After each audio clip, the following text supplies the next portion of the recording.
With that baby. That family is a rock star. Hey everyone, we're just about to start. Nick's just walked in the building.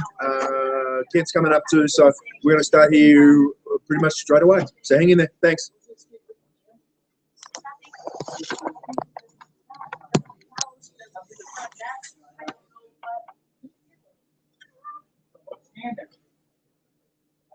Wow. Now you feel what I'm feeling. Wow. All right, Nick, what are we doing today, bud? What do you do? I'm gonna get that persuasion video. Okay, wait a second. Can I get that or? Can't. Yeah, it's You in my room. I'll get it. Where it is, I'll go get Can it. you go grab a Kent? That'd be great. So let me get this I'm ready. We're always waiting for people. I know you're Robbie. What happened to you this morning? I had a call with someone from Australia. See it.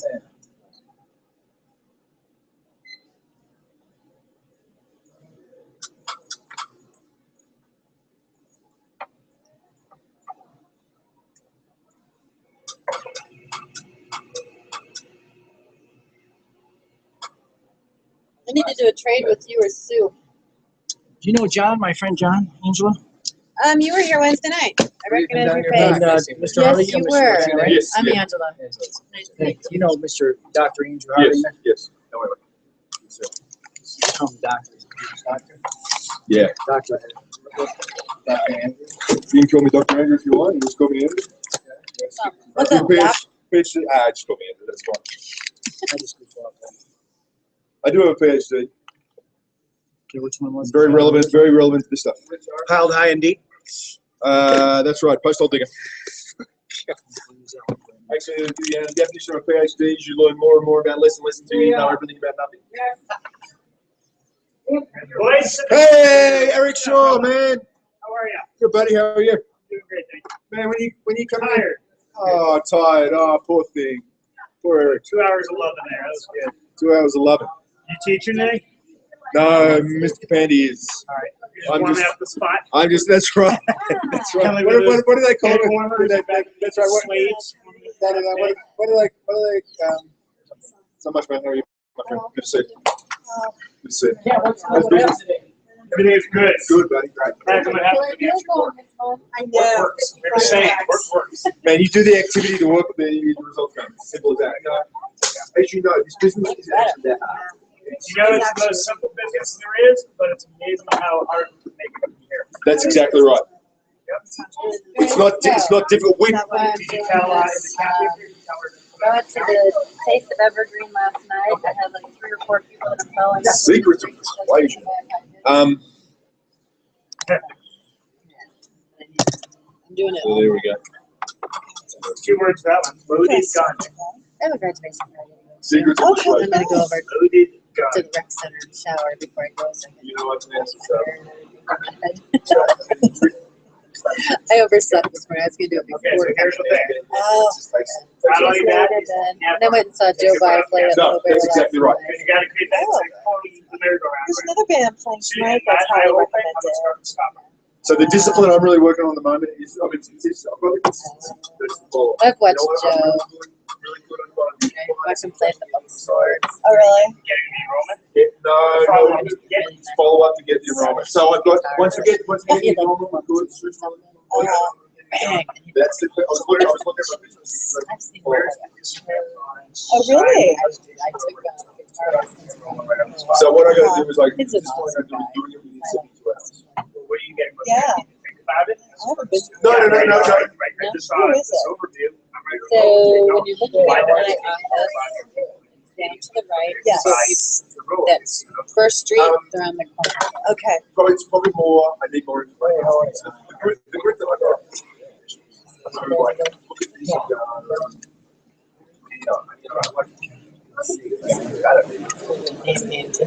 so what I'm actually trying to do Oh. No, I know what that is. Yeah. I haven't seen it. So it's interesting. Give me your email. I'll send it. I'll read it to you. You're gonna watch it this weekend. But it's a tool that I'm starting to use. That is really good. What's the Eric B. Shaw, ERIC, B-S-H-A-W. And the number 1 is email. Okay. All right, man. I'll send that. Fast fashion start to start out. Haircut. Yeah, I need a haircut. You know, you may have touched on the Oh, man. so Gotta make her look more handsome than your daddy. Angus got through it. He's starting to get the mullet going. All right, so we're ready to roll. I would do it. It was the same thing he used to do. But I said, if I'm sitting there and I hear all of a sudden the brain's filing about it, Jose. I want to know how I can pay that off quickly. Oh, man, it was, Here's your car.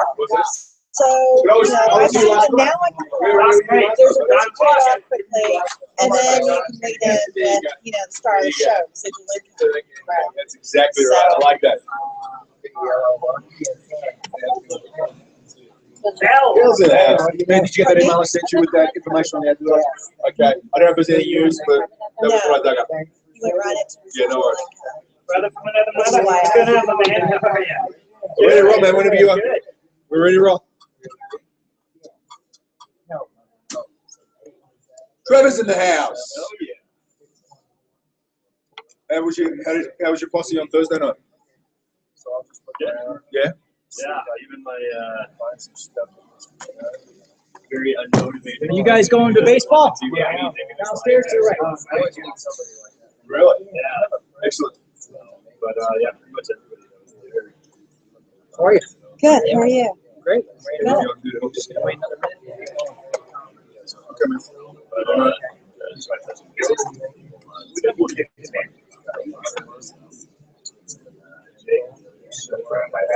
So did you? Oh, I need to That's when I put a bug in there. Think about what about it.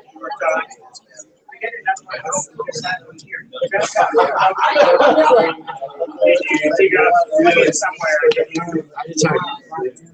Pardon me? Take it off down in the goat. I had the tiger. I had a tiger. I appreciate your calling on Friday or Thursday. Scott, and I felt bad. Well, you know, stuff comes up. I was just happy that somebody was here to do something. We are. We always do something. Sorry about that. Yeah. And I actually did that with my friend of mine. She got dropped off a little bit. I mean, she got the money back. But now she's fine. That was the one. Lady Gaga. Lady Gaga. Well, she lost. And he brought it up.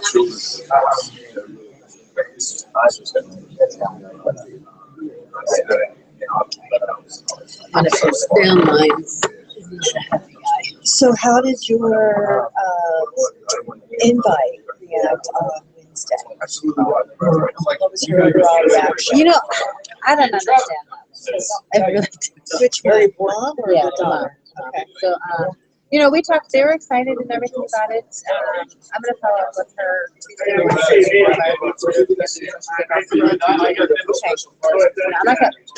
They're going to be good. I don't want to push them. That's kind of, I'm going to try and get her by the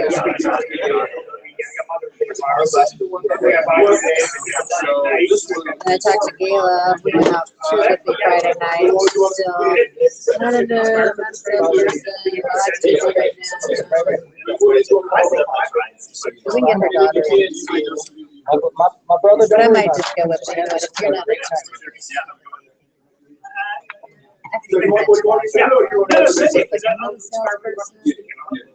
Okay.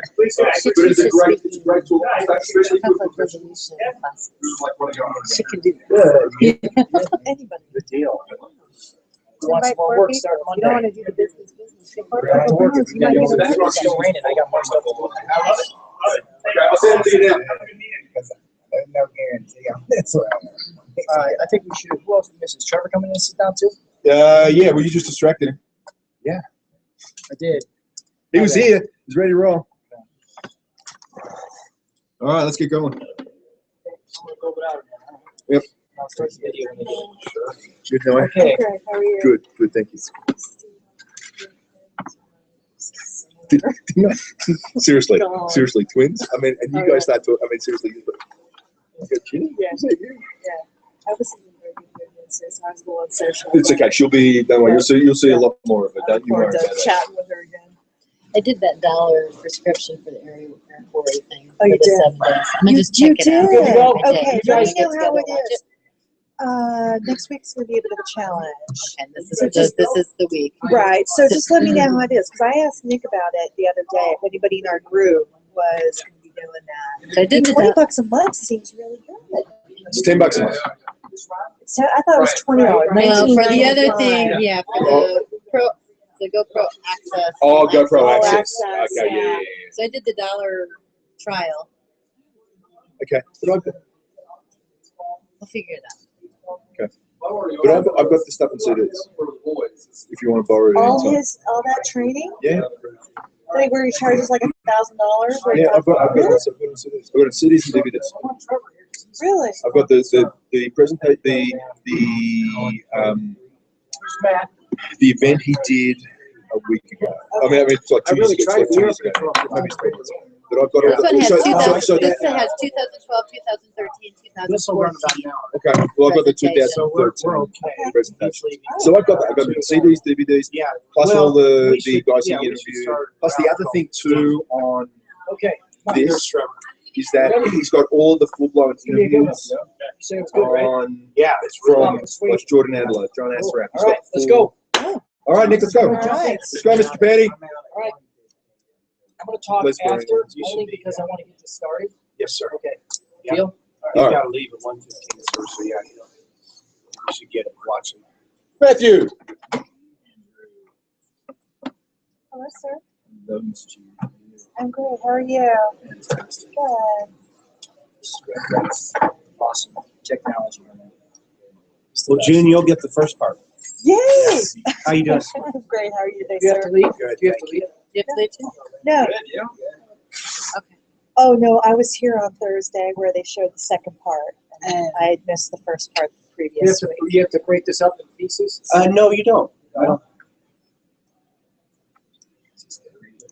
He's a little car salesman-ish, but he's nothing. Yeah, the whole point is just get the message, right? Everybody needs a car. I need one. That's good. In life, you have persuader and you have persuadee, and it's the You're gonna forget the intro. Hi, I'm David Rich. I believe that the ability to persuade is the single most basic ingredient in the formula for success. We're all in the business of persuasion, whether we realize it or not. In life, you have persuaders and you have persuadees. And it's the persuaders who achieve more and get more of the things they want in life. That's why I put together this program to share with you what I call the secrets to persuasion. This program was filmed before a live audience and covers a lot of ground in 60 minutes. So it'd be a good idea to have pen and paper handy as you watch. Thank you for joining me for the secrets to persuasion.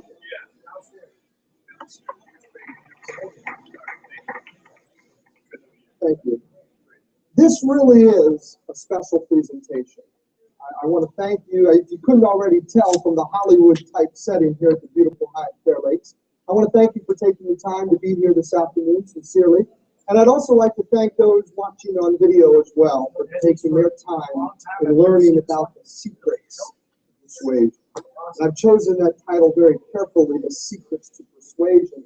I don't think they're like, I want to lay the ground rule right up front. I don't think these are the kind of secrets that you're going to go, oh my gosh, I've never thought about that before.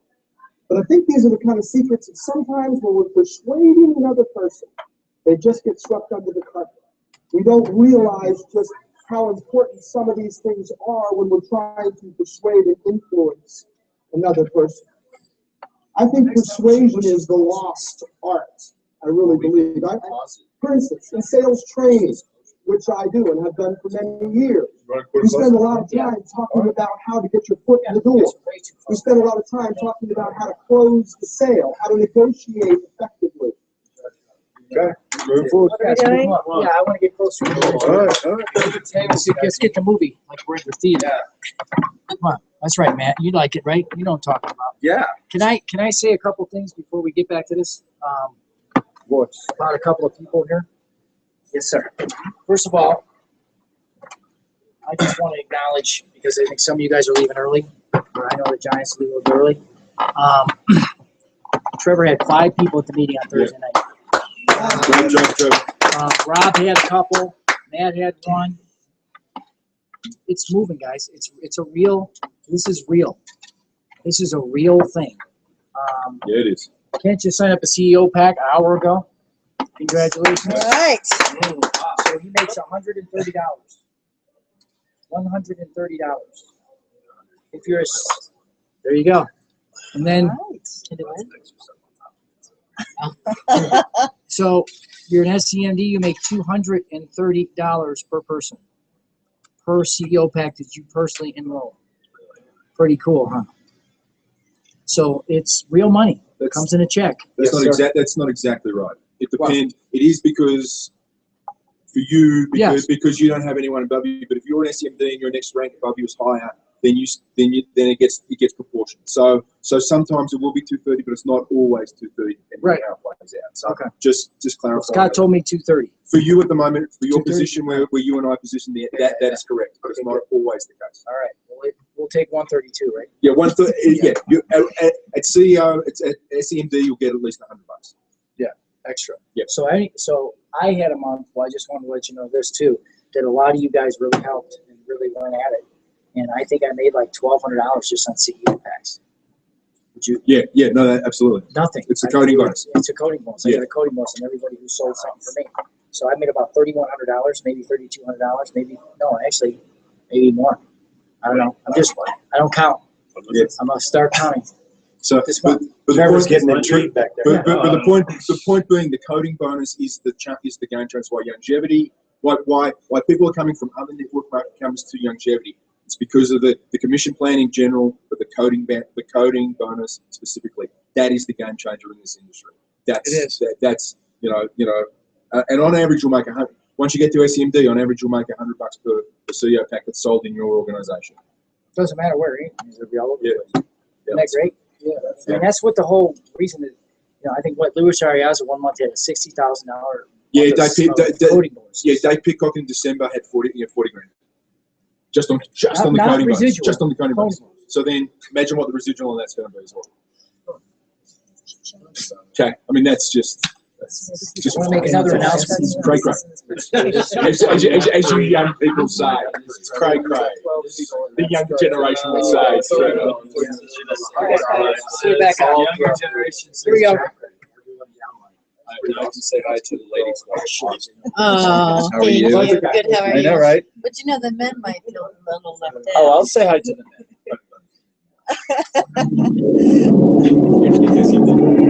Well, when you start actually at EMD you start getting glasses. But once you get to SMD, then it starts getting cray. Yeah, I'm trying to appeal to the younger generation. You're a very hip guy. I'm motivated now. You really Teenagers. Hi, That's I'm David Rick. Yeah. I believe that the ability to persuade is the single most basic ingredient in the formula for success. We're all in the business of persuasion, whether we realize it or not. In life, you have persuaders and you have persuadees. And it's the persuaders who achieve more and get more of the things they want in life. That's why I put together this program to share with you what I call the secrets to persuasion. This program was filmed before a live audience and covers a lot of ground in 60 minutes. So it'd be a good idea to have pen and paper handy.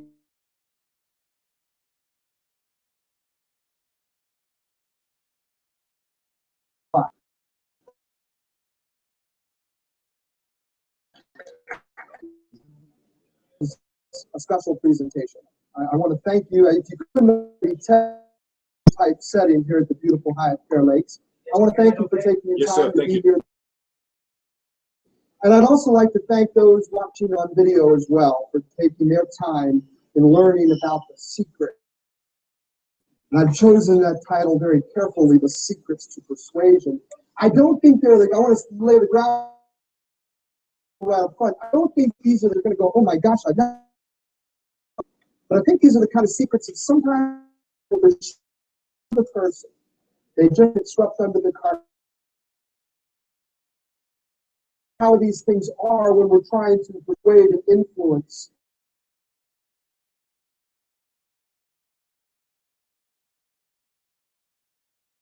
training, which I do and have done, spend a lot of time talking about how to get your foot, a lot of time talking about how to close the sale, free time on the mechanics, the how-tos, but we spend very little time on the dynamics that go behind some of the job functions. In customer service, we talk a lot about how to handle an irate customer. We talk a lot about how to effectively take an order. We talk about telephone skills and some things to say and some things not to say. Again, we concentrate on the job functions, the mechanics, and very little on the why side. I call the difference between that how side and that why side, I call it the difference between training and education. Because I think part of the dilemma in higher learning in America is that a lot of people get trained. There's training departments. They go to training programs. They spend a week in training, but they spend very little time in what I call education. And I'm not bashing the word training. I believe in the word. It's just semantics. But I believe that education takes training one step further. I'm going to give you an example of what I'm talking about. About a year and a half ago, I was walking up to a retail store in Orlando, Florida. You know how the hot new trend in retail right now is to have a store greeter? Someone that's at the front door, that as you walk through the front door, they say, "Good afternoon, welcome to, whatever store you're going to." Well, I was about 5 paces from this particular store this particular afternoon, and there was a young gal stationed at the front door. And as she saw me coming, she opened the door for me, and as I stepped inside, she said, "Good afternoon, welcome to XYZ Land."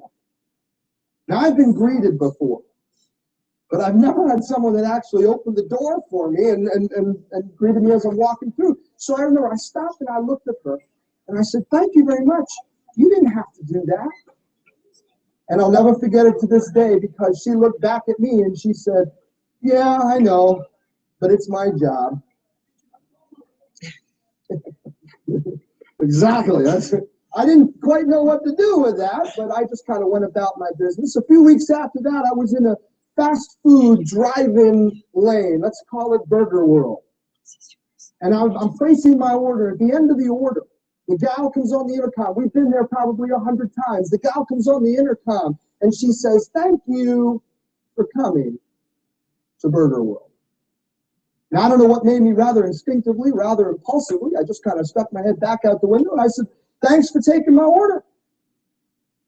And I'm putting my car in gear. I'm getting ready to drive forward, and I hear her come back on the intercom. And she says, "I appreciate that, sir, but thank you for coming to Burger World." Did she just not hear me? I wasn't quite sure what was happening again, but then this time something clicked. This time I realized what was going on, and I decided to have a little fun with her.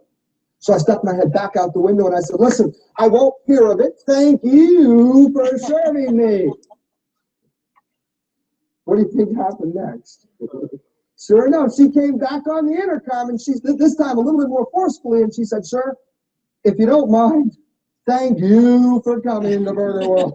Please drive forward. Get on out of here." And I did. God only knows if I didn't, I might still be there in that drive-in lane. But I got to thinking about it later, and I start almost every single program I do with those 2 examples, because it clearly illustrates exactly what I'm talking about. There were 2 people who were trained but not educated. The gal at the retail store was trained when you see a customer come in, open the door and welcome them to the store. The gal at Burger World probably just got back from some training program where she was literally told to make sure that you end every single exchange with the words, "Thank you for coming to Burger World." She probably said, "Make sure you end that way no matter what. Last words from you." And I'm here to tell you, she was going to do her job. Guaranteed.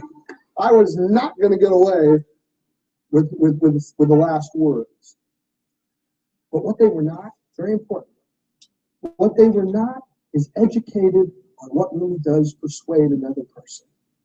What really does influence the person you're working with or doing business with or working for.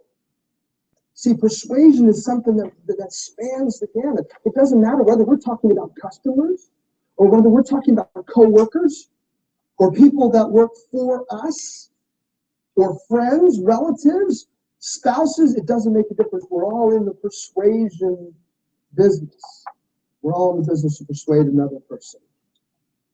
Persuasion goes one step further than the mechanics, the how-tos. It talks about the whys, the whats. What do people really remember about their experience with you?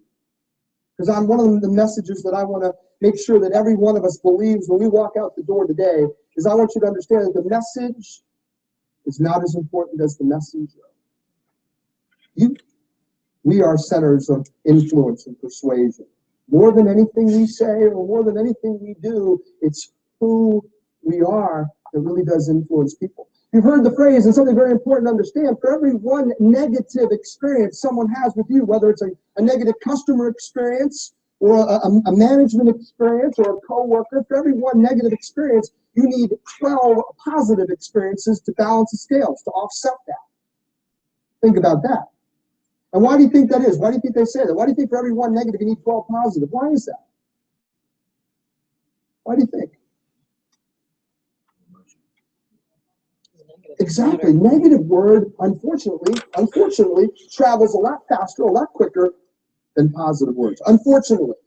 The average negative person tells 8 to 12 other people, and they say 1 out of every 5 negative people tells 20 other people. But let me go one step further than that, because we all know about that. We all know that negative word travels. It's important to give good customer service. It's important to build rapport. It's important to persuade another person. We all know that. But catch this. For every one neutral experience someone has with you, neutral, nothing went wrong.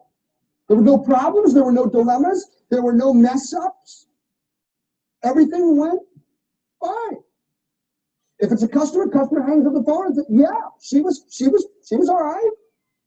He was professional. And yeah, I liked her. Neutral. Just neutral. Yeah. For every one neutral experience, you need 6 positive experiences just to balance the scales, just to stay even. Tom Peters calls it, we need to have excellent customer service just to stay in the game. That's the ante, just to stay in the game. Excellent customer service is no longer good enough. See, we used to be able to sit in a forum like this, and we used to talk about the importance of developing rapport and the importance of giving good customer service, but we can't just talk about that anymore. We have to talk about going one step further than we have in the past. We have to talk about connecting with the people that we come in contact with, the people that we do business with, the people that work for us and with us. We have to connect with them. We have to really persuade, because if it's not a really positive connection, well, you've had those people that you've done business with where you've hung up the phone and you've thought to yourself, boy, I wish everybody would be like that, right? You've had those people, if everybody would be like that, boy, this would be wonderful. But then we've also had those people where we've hung up the phone and we thought to ourselves, don't ever call this number again, right? You have some people that you naturally click with, and you have some people that you naturally clash with. That's just the way it works. But what we need to be educated on in 1995 is the art of clicking with every single person that we come in contact with. I often talk about that we need to become professional clickers, because that's our job. Our job is not to go through the functions of our job, not to do our job effectively, efficiently. Although those things are important, our job is to persuade the other person. Our job is to really build that connection that we have. And unless you all, if we're in business, anybody in business, unless we all are traders, we're probably no better than the gal or entrance who, yes, did her job efficiently. She did what was required of her. She did what was told. She performed correctly.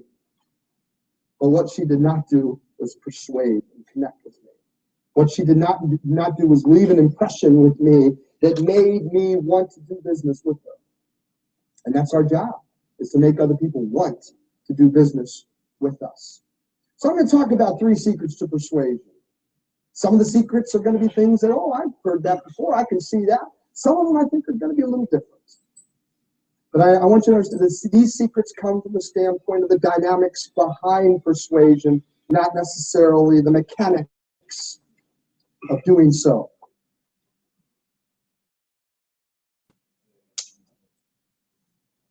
So that's a good time to stop there for a minute. What did you think? What was the biggest thing you got out of that last tape? Who you be, not what you say. That's right. Who you be. It's a shot by the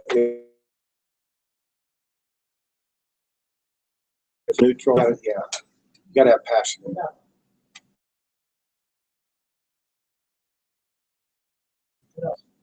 So Nick, in that regards, is it better to be who you are that would leave a negative impression with someone rather than being neutral? Or? I'm going to say this, okay, and I don't know if it's right or wrong, but I think you got to be you, but you also have to listen really intently with some people, and you might just not be connecting because you didn't dig deeper enough for the questions, so you can identify what their needs are, and so you're kind of trying to shoot them and see what happens. And that's when you get negative experiences. So you almost have to listen really intently to really find out what they need. And some people just they're going to be resistant no matter what. Right. That's just the way it goes. This is what I got out of the last one. If you leave you have to leave an impression with people. When they meet you, this is something we all have to develop now. You want to leave an impression where you go, oh my God, I want to work with them. I want to be with them. I want to do business. I want to do life with them. Because if you're not leaving an impression with them, they're not going to want to work with you anymore. Isn't that true? It's not like, hey, I got this great product. No, you're going to change your life. So you have to leave an impression with these people. I mean, when you get done talking to them, if you do the correct things by asking great questions from the conversation list and say, how did you get in this business anyways? How did you start your business? What's the most important to you in life right now? I love that question Scott Fardu says. Well, what's most important in life right now, Kelly? And I can tell you, you can tell me is your kid. And making more money. Huh. Would you like me to help you with that? Yeah, great. I can do that. I can help you with that. There you go. See? I'm getting right to the heart of the matter. But you have to leave an impression with people. And what Scott does brilliantly, he finds out who you are and then tailors everything in an integral way to really make you think about your life. Doesn't he make you think, every time you meet Scott, does he make you think about your destiny, your future, your vision, where you want to go, where you want to be? That's a great inspirer. He knows how to find your inspiration. And when you leave people, you want to leave them going, whoa, man, I got to work with them. I looked at a guy the other day and said, if you realize I'll change your life, I'll help you change your life. I'll help you become rich. I said, you just got to give me a chance. If you let me be your black belt, I'll do it for you. I'll do it for you. I'll help you. How many times have I said that to you? Lots. I said, once I get to Hundreds. a certain level, hundreds. So same thing with you, Kelly and John. I'm going to help you guys become successful. We're together, man. We're locked in like this. I felt more connected with you guys than I do with most people in life because we're going to do this together. We're going to do this as a family, in a business. We go to bat for each other. We get in the foxhole with each other. And you got to leave impressions on people. When they meet you, like, oh my God, this person's different. There's something different about this person. Yeah. And that's what he's talking about. Does that make sense? Yeah. I'm going to get to 2 now. I don't know why this does this, but 2. Is that 2? So it's 2. The first one, secret number one. People want to do business with people who love what they do. See that? People want to do business with people who love what they do. I call secret number one the secret of passionality. Good word, huh? Good word. I think we need to have that passionality. Now, notice one thing. Notice I didn't say like what you do. Notice I did not say it's okay if I have to be doing something. This is as good as anything. I'm happy to have a job. It pays the bills. It's so, sure. There's a lot of things that are worse than what I'm doing. No, that's not what I meant. I mean love. Absolutely love what you do. And one gal one time I was speaking somewhere and she looked at me. I could tell a little funny look at her face. I said, you mean you don't love? She said, love is kind of a strong word. I don't know that I'd use that love word. Like it a lot? Sure. Love? Well, maybe not. But I mean, love what you do. You know, the truth of the matter, this is true.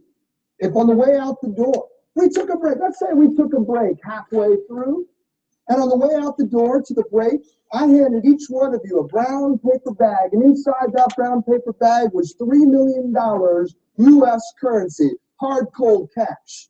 It's good. You don't even worry about it. Just assume, for example's sake, it's good. It's real. Cash. And I gave it to you on the way out the door, and I said, I'll see you in a few minutes after the break. The truth of the matter is, 97% of you, I wouldn't see again. 97% of America gets up and goes to work at a job they don't particularly love. 97% of America gets up and goes to work, and the only reason they go to work is to pay bills. Anybody got any bills? Because you know what? In the absence of bills, 97% of America wouldn't work. There's a sign that hangs on my conference room wall that I really love. It says, if you love what you do, you'll never work another day in your life. See, the definition of work and play, what's the difference? The difference is what we assign to it. There's an old adage that happiness is not doing what you like. Happiness is liking what you do. And again, sure, okay, it's a play on words, it's semantics, but it's true. It's just the definition. It's just what we assign to it. The average person's first thought of the day is negative. Let me ask the question, be honest. Because I want you to consider this time that we spend together, you know, whether it's you all here or people watching on tape, I want you to consider this sort of like persuasion psychotherapy for a little bit. Raise your hand, be totally honest. Raise your hand if you've ever had a time when the alarm clock went off in the morning that you thought to yourself you did not want to get up. Anybody? Show of hands. I should have asked it the other way around. I had one guy, I got to tell you, I had one guy sitting right about where you were one time. He was an elderly gentleman, probably in his 80s. And as I'm asking that question, he's violently shaking his head. He's looking at me going, and I looked at him, I focused in, I said, you mean to tell me, sir, that there's never been a time when the alarm clock went off in the morning that you thought to yourself you didn't want to get up? And he stood up. He stood up. And he looked me dead in the eye and he said, Sonny, and I knew I was in trouble when he called me Sonny.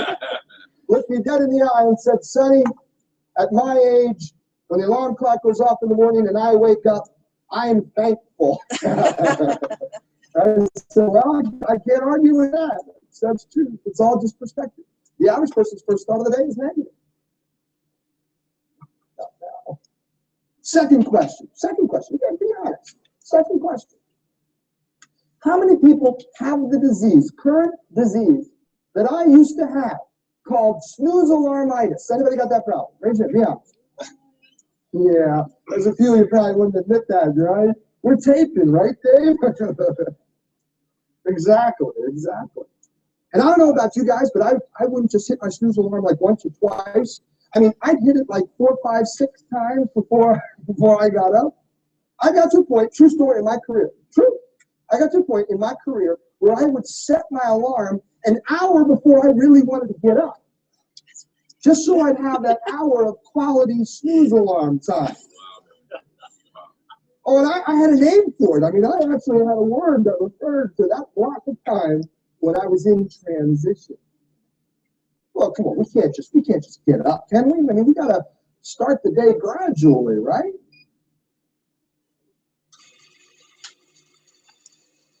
One of my favorite lines I ever heard, you can see that I love quotes and sayings and lines and stories and all kinds of things. Your ability to control and direct another person's thinking, simply put, your ability to persuade another person is directly proportional to your ability to persuade yourself. Wow. If you can't persuade yourself to get going, get up and go, make that call, make that, do this, do that. We can't persuade ourselves to the exact degree in which we can persuade ourselves is going to be the exact degree in which we're going to be able to persuade another person.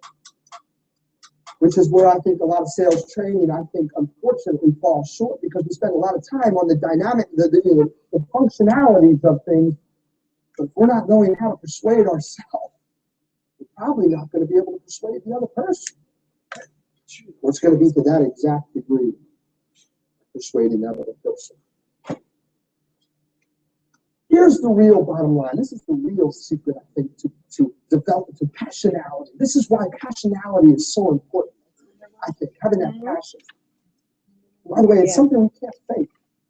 Something we can't fake. It's something we sincerely have to develop. But the good news is it can be developed. It's not one of these situations where you either do or you don't. It's either you love it or you don't love it. There's no in between. Well, the good news is you can learn to do it. You can learn to love what you do. You can learn to develop passionality. But here's why it's so important. Let me give you a dramatic illustration that I think will effectively make my point. Let's say you're going in for surgery. Doctor's giving you gas. You're going under. Okay? And just as you're going under, just as you're starting to drift away, you overhear the surgeon, you overhear him or her saying, God, I hate my job.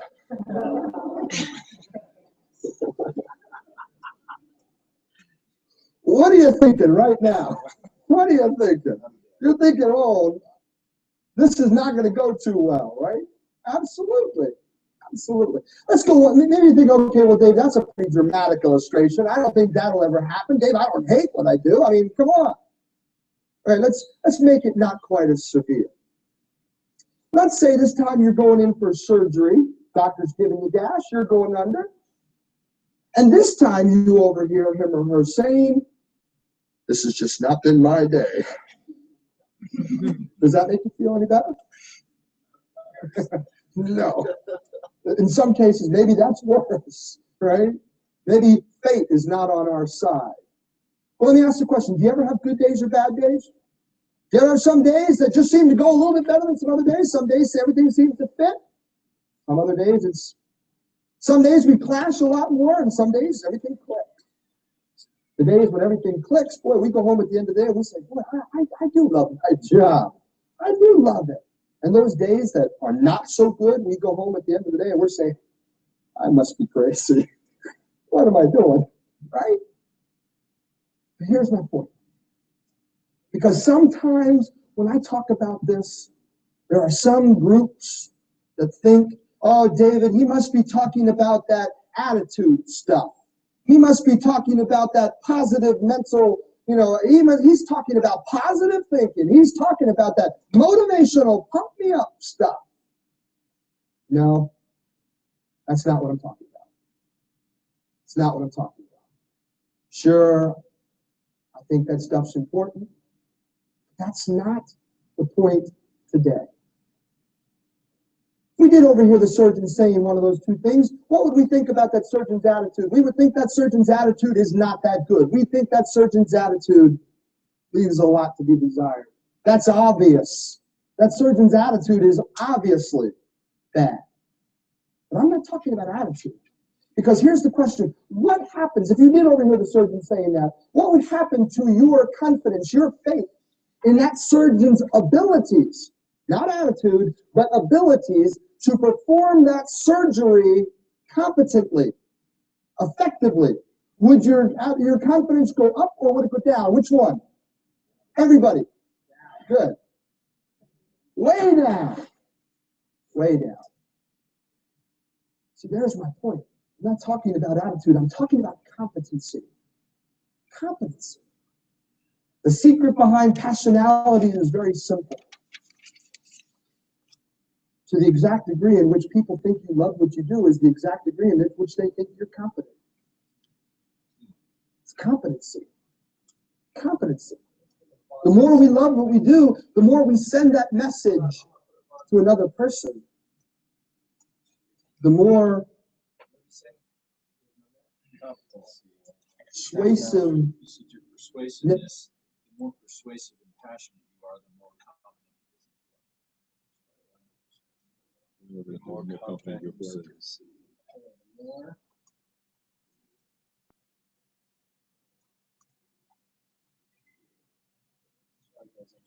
So am I. Thank you. Can you repeat it again? The more you love what you do, the more confident you'll perceive. what I prefer. She's supposed to be Australian. Is that Australian accent? It's like I could say it in Australian, but you wouldn't understand. I'd say that's more ego than competence. Which they think you're competent. Amen. It's competency. Competency. The more we love what we do, the more we send that message to another person, the more persuasiveness we're going to have over that other person. Whether it's in a sales situation, a customer service situation, a personal situation, it doesn't matter. The more that we can show that we do love, sincerely love what we do. And I'm not talking about raising your voice and pounding your fist on the table and saying, oh, I really love it. I'm talking about a look in your eye. I'm talking about the twinkle in your expression. I'm talking about the bounce in your step. I'm talking about your body language, your posture. I'm talking about the way you talk. Because it's part of our message. If we want to persuade another person, we've got to send them the message that we love what we do. We're not just doing it because we're supposed to. We're not just doing it because it pays some bills. We're not just doing it because it's our job, but we're doing it because we love it. So the degree in which we can show somebody that we love what we do is the degree we're going to be able to persuade that other person. And you know what? I've been selling for going on 15 years, and loving what you do never showed up on any of my sales training textbooks. But it's part of persuading another person. We're persuaded by people who have that energy around us. You are, I am, we all are. We've been there. It's just that energy. So we've got to learn to develop passionality. 2 ways that we can do that very quickly. Number one, learn more. If you don't love what you do, learn more. Learn more. Knowledge and motivation go hand in hand. The more knowledgeable you are, the more naturally motivated you are, and the less knowledgeable you are, the less motivated you are. It's that simple. If you're having a hard time getting out of bed in the morning, ask yourself this question. Look over what book is sitting right now on your nightstand. I had one guy ask me one time, do magazines sell? Don't give yourself away. But what book is on your nightstand? Are you continually learning every single day? Can you honestly say when you go to bed at night that you learn more, that you're better today than you were yesterday? You're better this week than you were last week? You're better this month than you were last month. No questions asked because of this, and this. And you can quantify it. Not just say, well, I feel like I'm better. No, be able to quantify. What book is on your nightstand? Learning more. Education. Knowledge. Second thing you can do, believe it or not, is smile. Smile. Laugh. I won't go into too much detail about this. This is another program, another tape, another day. But I call it somopsychotics. We've all heard the word psychosomatics, right? Psychosomatic means, mind over matter. Psychosomatic means it starts in the mind, goes to the body. Well, somopsychotics is matter over mind. Meaning it starts in the body, goes to the mind. Which means that you can change the way you think, change the way you feel by changing your physiology. Smiling, laughing changes your physiology. It's almost impossible for you to laugh and feel depressed at the same time. You can't do it. So here's what I want you to do. Those of you who raised your hand said you have trouble waking up in the morning. Here's what I want you to do. First thing in the morning, alarm clock goes off. I want you to go to the mirror.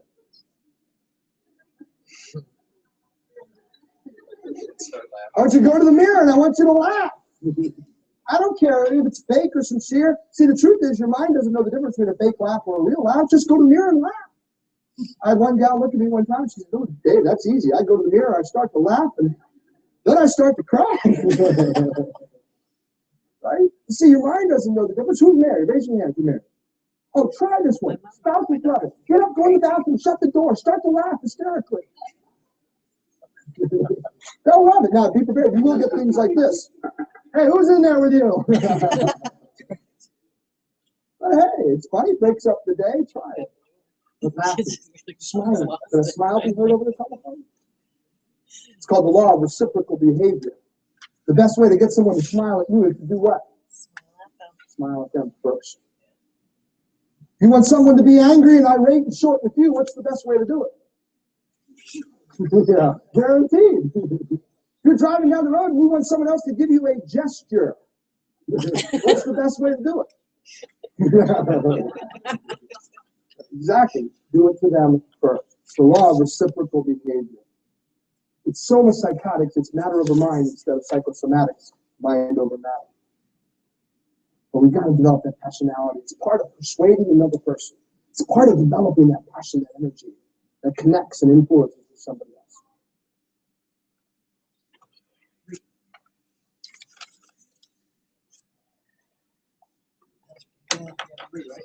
Yes, sir. Secret number two.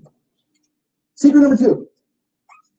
People are persuaded by people who ask good questions. People that ask good questions. I call this the secret of the shared conclusion. The secret of the shared conclusion.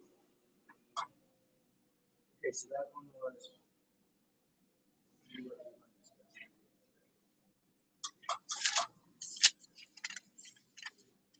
People are persuaded.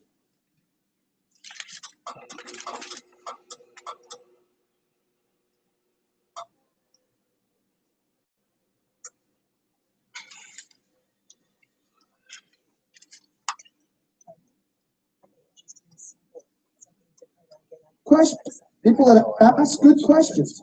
I call this the secret of the shared conclusion. The secret of the shared conclusion. I kind of stumbled across this one through the years. Really, this is kind of a new secret to persuasion that I've kind of, realized within the last couple of years, really. One of my best friends is a doctor. And we were having dinner together a year or so ago. And he asked me a very important question. He said, Dave, I can't figure this one out. Maybe you can, you're an educator, you're a speaker. Maybe you can kind of help me out with this one. He said, if a patient comes into my office, I know pretty much right away what's wrong with them. After all, I've been through 10 years of formal education. I see literally thousands and thousands of cases. I'm trained in emergency medical diagnostic procedures. I know pretty much right away what the problem is.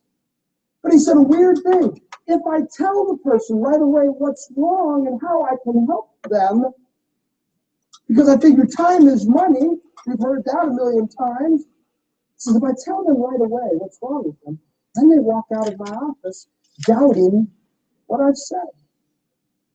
Then they walk out of my office and they want a second opinion. They walk out of my office and they haven't totally bought into my diagnosis. He said, but it's really weird. If I go through 10, 15 minutes worth of questions, he even used the word charade. If I go through the charade of asking questions for about 10 minutes, before I tell them what's wrong with them, then they walk out of my office and they think I'm a genius. They walk out of my office and they don't need a second opinion. They've totally bought into my diagnosis. He says, I can't figure that out for the life of me. They didn't cover that in medical school. And I just kind of smiled and I said, ooh, wow, there's a secret to persuading another person. That really is a secret. Why do you think it's a secret? Well, let me ask the question. Let me ask the question to you. Those of you watching on tape, answer it yourself. Can you see that example? Can you see it where the first way we'd walk out doubting, not sure, the second way we'd walk out feeling more satisfied? Can you see that as being a true analogy? Why? Why is it the second way we'd walk out and we'd feel comfortable with the diagnosis? Why is that? Say it. You participated in the decision. You shared in the conclusion. You felt like the doctor really cared. You felt like the doctor wasn't giving you a rubber stamp answer. The doctor was giving you a personalized, customized answer. You felt like there was empathy there. You felt like the doctor really understood what you were saying. So to be able to persuade another person, we've got to let the other person know that we really understand. We've got to let them share in the conclusion. of what we're wanting to persuade and influence them to do. We've got to make them feel like they're part of the answer. Anybody got children? Raise your hand. I don't need to tell you then, you know that that's true, right? That's why in customer service, one of the best lines, if any of you spend any time in customer service, a magical line, if you ever find yourself in a situation where you're trying to resolve a dispute, here's a magical question. Here's the magical question. You get ready, write this one down. The question is, what do you think would be fair? What do you think would be fair? Now, I say that's a magical question for a couple reasons. Because it lets them share in the conclusion. They feel like they have some input into the answer rather than you. Because you know what? If you just tell them right away what you can do for them, how you're going to resolve the problem, in many cases, your answer is not going to be satisfactory. They're always going to want something more. It's never going to be good enough. But if we allow them to share in the conclusion, they buy in. They buy into the diagnosis. But there's another reason why I think that question, what do you think would be fair, is magical, and that's 9 times out of 10, the answer that they give you back is going to be less than what you might have been willing to do for them in the first place. Try it out. You might have been willing to make X concession, but by simply asking the question, what do you think would be fair, they give you Y. It's a magical question. And we've gotta learn to be good question askers. When you're trying to persuade another person, here's the dynamics, here's the ratios. You should be talking 25% of the time or less, and listening 75% of the time or greater. Those are the dynamics. If you violate those statistics, chances are you're hurting your chances at really persuading that other person. We should be great question askers. I often talk in sales programs. I often go around, if you're in sales, I should be able to point to you right now. I should be able to point to you. And you should be able to stand at attention and rattle off 8, 9, 10, 12 questions that you might typically ask a prospect or customer. I don't mean stop and think about it, because if we took some time and we stopped and thought about it, we all could come up with some. I don't mean stop and think about it. I mean right now, you're ready to go. 10 questions, go. Boom. 1, 2, 3, 4, 5. Because I'll tell you, if you can't do that, you're probably not persuading. You're probably performing job functions. You're doing your job. You're doing some of you're trying to make the sale. You're trying to resolve the situation. You're trying to service the customer, but you're not persuading. You're falling one step short in the process. We've got to be good question askers. We've got to let them share in the conclusion. But then there's another side to asking really good questions. There's another side to asking really good questions. What's that? Say it loud. Exactly. Being a good listener. Being a good listener. I call listening the greatest skill that we've never learned about. Think about it. Has anybody, who in this room has read a book specifically on listening skills? Anybody? Raise your hand. A few. Who here has attended a seminar specifically on listening skills? Again, handful. Listening is one of the greatest skills. But again, it's one of the most important skills we can talk about. We're talking about persuading. We're talking about persuading. Is it a secret? Well, no, it's not the secret that we're going to go, oh gosh, Dave, wow, I've never thought about that. But it's a secret that, again, sometimes gets overlooked. Sometimes we forget. Listening. Here's another question. I want to go one step further. Go one step further. We all know that it's important to be a good listener. You've heard that before. You don't need me to tell you that. You've heard that 100 times in your careers. Here's a question. What specifically are you listening for? You've heard it. Got to be a good listener. What are you listening for? Say it. Value. What else? Objections. What else? Pardon? Red flags, needs. Exactly. The hot button. Important. How do you tell what's a hot button? How do you tell what is a red flag? How do you tell what is an objection? How do you tell what is a need? How do you tell? See, we all know what we're listening for. We all know, well, that's what we really try to want to get, but we don't know what are the cues that tell us what those things are. Let me tell you what we should specifically be listening for. A, we should be listening for something called keywords. Keywords. Now, what's a keyword? A keyword. Definition of a keyword. A keyword is any word that's used with certain inflection, a lot of inflection. For instance, do you ever hear this phrase? I didn't say, she said that. One of the many phrases that's used in training programs all over America. I didn't say, she said that. But what I'm going to do is I'm going to put the inflection on each of those words, and you tell me the meaning of the sentence. You interpret.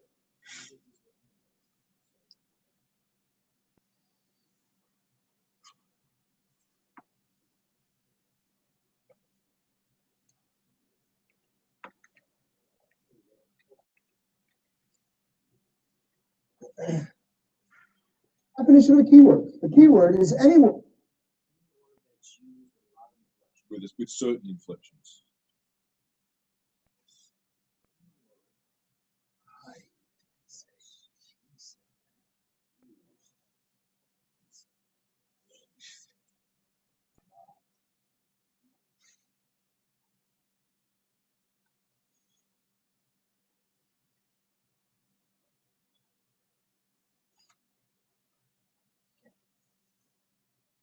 that's used with certain inflection, a lot of inflection.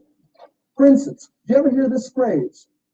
I didn't say, she said that. One of the many phrases that's used in training programs all over America. I didn't say, she said that. But what I'm going to do is I'm going to put the inflection on each of those words, and you tell me the meaning of the sentence. You interpret what I'm saying. I didn't say, she said that. What does that mean? Right. I did not say, she said that. That's defensive denial. Absolutely. But I didn't say, she said that. I might have implied it, I just didn't say it. I didn't say she said that. I didn't say she said that. She might have implied it. I didn't say she said that. She said something else. You see what I did? I put the inflection on each of those 6 words in that sentence, and every single time it changed the meaning of the sentence. Inflections. We've got to listen for where they put the inflections. Here's a great question I love to ask in a lot of the programs that I do. Very important question. Do they have, I'm going to ask you, okay? Is that okay? Answer at home on tape or at the office. Do they have a 4th of July in England? Yes. No. Do they? Yes. Yes, of course they do. They don't celebrate it. They don't go from the 3rd to the 5th. They don't call it Independence Day. Okay, I saw you laughing over there. Let me ask you the question now. Very important question. Very important question. Pay attention.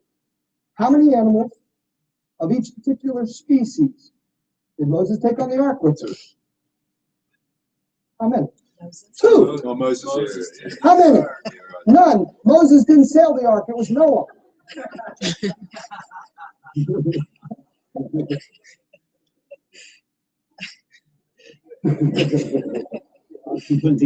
She said, ask me another one. Come on, guys.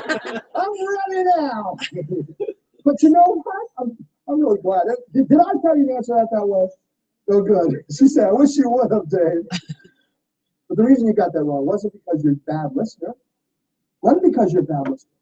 It's because I tricked you into giving the wrong answer because of where I put the inflection. I showed you the power of inflections. I said, do they have a 4th of July in England? And I know that images of the Revolutionary War popped through your head, correct?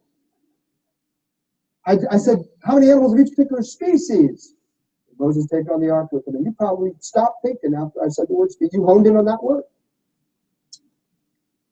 That's the power of inflections. Where somebody else puts the inflections. Now, I was trying to trick you, but guess what? A customer, a coworker, they're not trying to trick you. But you've got to pay attention to where they put the inflections. Inflections are important.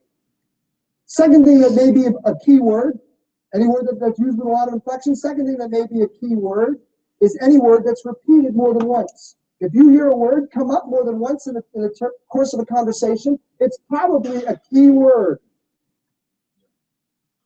Or the third definition of a key word, something we should be listening for, is any word that could have multiple connotations. What is multiple? What's a word that could have multiple connotations? Let me give you a word. How about a word like quality? Did you ever hear that word? How about a word like service? How about a word like value? Did you ever hear those words? Here's my point. Sometimes we get doing what we're doing so long that when we hear these words, we think we know what the other person means. I'm looking for good service. And we reply with something like, hey, that's us. That's me. Service is my middle name. Go with us. I'm looking for quality. We are quality. But you know what? I'd be willing to bet you that if I pulled 20 of your customers, 20 people just at large, and asked them to give me their definition of quality, their definition of service, their definition of value, I'll be willing to bet you that I get 10, 15, maybe even 20 different answers as to what that might mean to them. Correct? So guess what we need to do when we hear a key word? Any word with a lot of inflection, any word that's repeated more than once, or any word that could have multiple connotations like one of these, what do we need to do? Ask another question. We need to say, tell me what you mean by quality. Give me your definition of service. Expand on value. Tell me what that means to you. Now, we don't want to say it like, oh gosh, we've never heard that word before. Quality, geez, what does that mean? Oh, we don't want to make it sound like it's the first word we've ever heard that word. But we want to say, like, I think I know what quality means to me, and I may not know what that means to you. Tell me more about that. Because the truth of the matter is, you will have a higher level of persuasion with somebody by asking good questions than you do when you give good information. Too much of the time, we think we're in the business of information giving, and that's not what we want to do. We're not in the information giving business. We're in the question asking business. Because we've got to help them share in the conclusion if we really want to persuade them. That's a good question. Secret number 3. People are persuaded by people they like. People are persuaded by people they like. Sounds self-explanatory, simple enough. See, the truth of the matter is you could love your job all day long. You could really love it. You could walk down the street saying, boy, I'm so glad. I thank my lucky stars. You could really, really love it. But you know what? If they don't like you, you probably won't have much influence over them. We've got to learn to be expert rapport builders. We've got to learn the dynamics of building rapport, because I believe rapport is a skill. I call it a technology, because the definition of a technology is anything that helps you do something better. It doesn't have to be technical. It could be anything. It could be a way of speaking, a way of communicating, a way of shaking someone's hand. If I can teach you a better way to shake someone's hand, that becomes handshake technology. So just like in handshake, it's rapport is a technology, a way of building better rapport. But something interesting about rapport, I call it rapport linguistics, the secret of rapport linguistics. Because our voice is the number one way in which we build rapport with another person, our voice. You've heard about the power of a first impression, right? It's not because you say something, they don't like necessarily. Well, it could be. It's not because they didn't like the way your hair looked that day or what color your tie was, although in some dramatic, cases that could be the situation. But in many cases, it's our voice. Our voice. Very few people have any education at all in their entire careers on the art of using your voice as a persuasionary tool. Statistic I want you to remember. engrave this statistic in your subconscious. When you're on the telephone, when you are on the telephone, of the factors and the forces that influence another person, only 16% is verbal. Only 16% of what's going to influence a person on the other end of the line are the words that you say. And I say that is only 16% because you know what, unfortunately, we get a lot of training, on what to say. A lot of training on the perfect presentation. We get a lot of training on, when I started selling 15 years ago, I was given a manual with objections. And said, these are the objections that you're going to hear. Here are the responses to those objections. Memorize those responses, and you'll be quizzed in a few days. And that's important. That's important. But what you say is only 16% when you're over the telephone. Catch this, 84% has absolutely nothing to do with what you say, but what do you think? How you say it. It's vocal. How you sound. Do you sound confident? Do you sound trustworthy? How do you sound to another person? Do you sound like you really believe in what you're doing?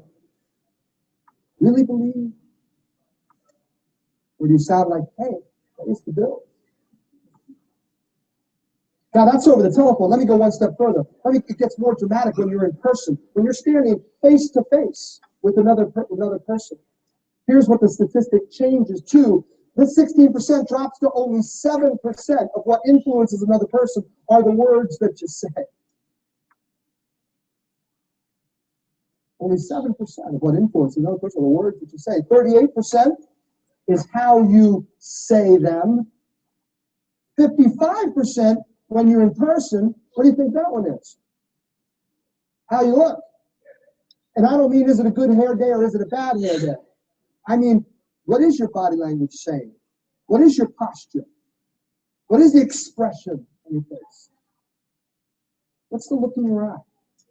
What's the look in your eye? If you look at that, 93% is non-verbal. 93% is nonverbal. This is based on Moravian's very famous study of nonverbal communication. It's one of the most widely quoted statistics in business and communication classes in universities across America. It's absolutely a true statistic. Which leads me to an interesting question. If that's a true statistic, it's not what you say, it's how you sound, it's how you look. And this is true that there are some days that are better than others, right? We have ups and we have downs in the course of our careers, in the course of our lives. The $5 million question then becomes, do you think you sound the same way? Do you think you sound as persuasive when you're talking to another person, when you're here, as when you're here? You think you do? No. We try. We try. But it's hard to do. It's hard to do. The poor linguistics, the way we sound. And I can break that technology, I can break the dynamics down even further. There are 4 primary ways of speaking. I know whenever I put a quadrant on the board, whenever I divide a piece of paper into 4 equal charts, people think of Myers-Briggs, people think of personality studies, people think of personality styles, social studies. Anybody went through Myers-Briggs or the DISC, the driver, and those kind of. I want to make a very important distinction. I'm not talking about personality styles. I'm talking about personality. I do not believe that personality is as simple as being able to recognize someone's personality like that. Because I believe that we're all complex human beings. Like, for instance, I'll be willing to bet you. What's your name? Linda. And ask yourself this question if you're watching on tape. Do you act a little differently, Linda, Wednesday afternoon at the office than you might Saturday night out with your buddies? Most of us do. We have different ways of interacting with other people, depending on who we're with, what we're doing, how we feel, what we're doing, where we're going. Right? We have different interaction modes. It doesn't mean we have multiple personalities. It means we have multiple interaction modes. We have multiple ways of interacting. So taking that technology and breaking it down specifically into the way we talk, into the way we communicate, which is the study of linguistics, there are 4 primary ways of speaking. The first way I call the friend mode. The friend mode is a person that talks at a slow rate of speech with a high degree of inflection. Slow rate, high inflection. This is the person that they're not talking really, really slow, but they're talking at a very casual rate of speech. They're talking at a very consistent level, but there's a lot of inflection, there's a lot of emotion, there's a lot of sincerity, there's a lot of warmth, there's a lot of feeling. That's Hi. Exactly. That's the friend mode. That's the friend mode. We go one step. Remember, I went back to the art of the secret of the shared conclusion, the art of asking questions. Let me go one step further than that. There are 2 types of questions that we can ask somebody. Going back to communication 101, what are they? Open and closed. What's the difference? An open-ended question is a question that cannot be answered yes or no. An open-ended question is a question that starts with what I call the question-type words, such as who, what, where, when, why, how. A closed-ended question is a question that can be answered yes or no. It's a question that starts off with the prepositions to pronouns, such as are, would, could, do, does, will, can, shall. Here's an interesting thing. You build rapport. When we're talking about persuasiveness, you are more persuasive with someone who's in this mode when you ask open-ended questions. But catch this, you actually damage rapport. You actually lower your degree of persuasiveness with that person when you ask a closed-ended question.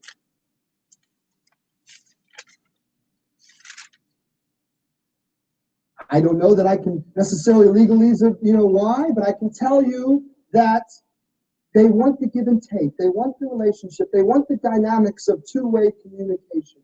They want to get to know you, and they want you to get to know them. They feel interrogated by those yes, no type of answers. They want the dialogue. So it's best to ask them open-ended questions when we're talking about persuading, influencing, and building rapport with them.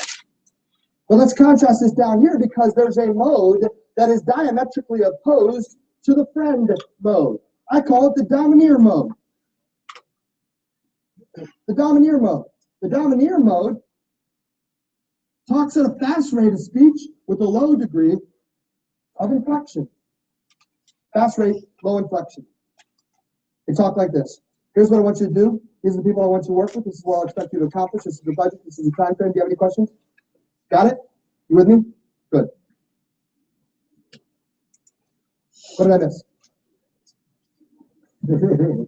They're very straight to the point, very authoritative. They want you to get straight to the what? Bottom line. They're bottom line. Get straight to the point. They're bottom line people. Busy. What's up? What do you got? Good to see you. Nice to meet you. Right?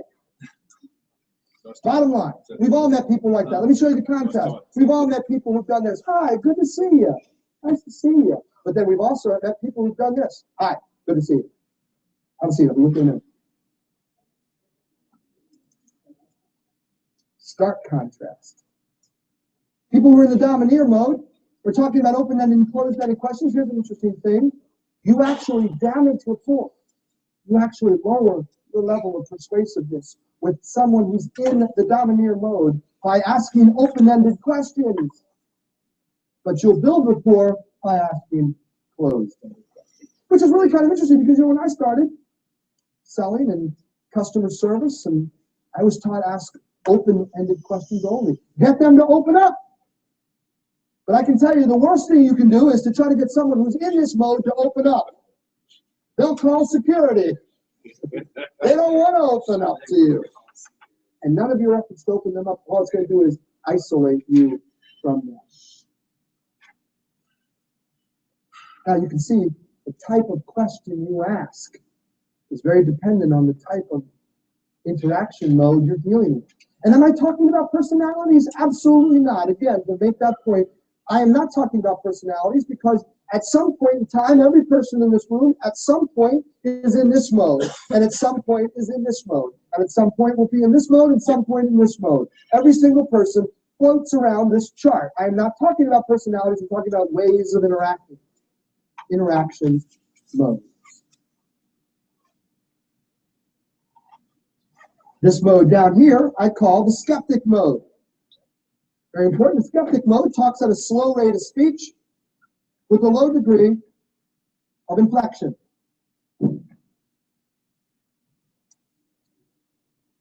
If I were a speaker who primarily operated from the skeptic mode, I would primarily stand behind the lectern,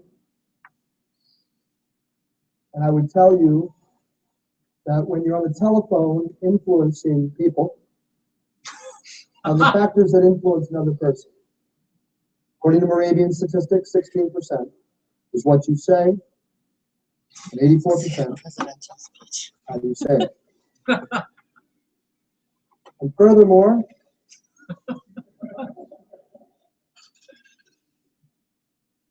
you can see people who are in that mode or have a tendency to operate from that mode do not make the best speakers. I've actually heard it said, this is true statistic, I've actually read that the fear of speaking in front of large groups is the #1 fear in America. It's death is #2.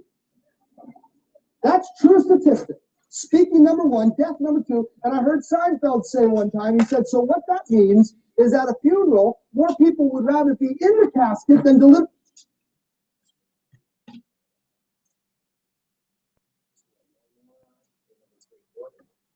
Well, we were almost done with 4, I think. Secret #3. People are persuaded almost to the end of this one. So, yeah. by people. Can you fast forward?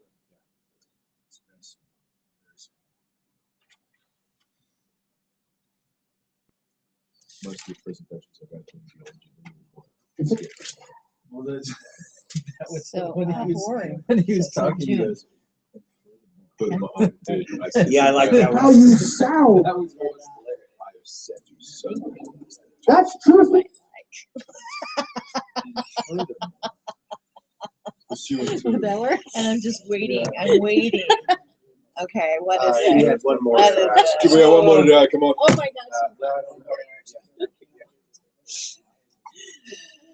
I believe Well, we got Trevor from the younger generation. He should be able to say something. Yeah, Trevor. I don't know Yeah. who's that thing. That's Trevor's gonna take care of business. Okay. This is like, hey, a DVD. That's what you old folks use. I think my parents had one in their garage once. Hi, I'm David Rich. So it's worth it. This guy's cool. do we need number 4? This guy is cool. Makes me want to go out and get a double-breasted suit. I love the double-breasted suit. I love it. I love the tie. And the I massive love shoulder pads. The huge. I know. He's So like a yeah, Oh I my don't. Yeah, I don't need to show Secret that. #3. There we go. Now can we fast forward? It doesn't. It just does one Oh, it level does a of chapter fast fast forward. It doesn't let you do the fast See, forward. Trevor's fast forward. figuring this out. See, I don't know why it cut off. Secret #3. People. There you go. Now just leave it alone. Because that's the fastest speed. You go, Ken. Here we go. Yeah.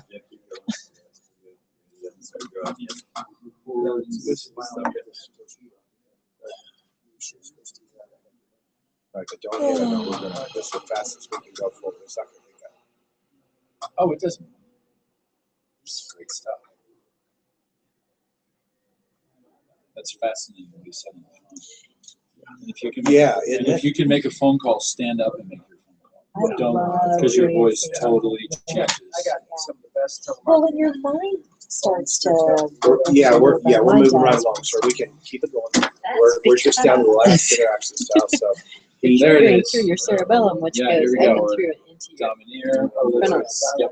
I have to have a. Skeptic. Kids should When be he's at the taught podium standing up. talking, it's awesome.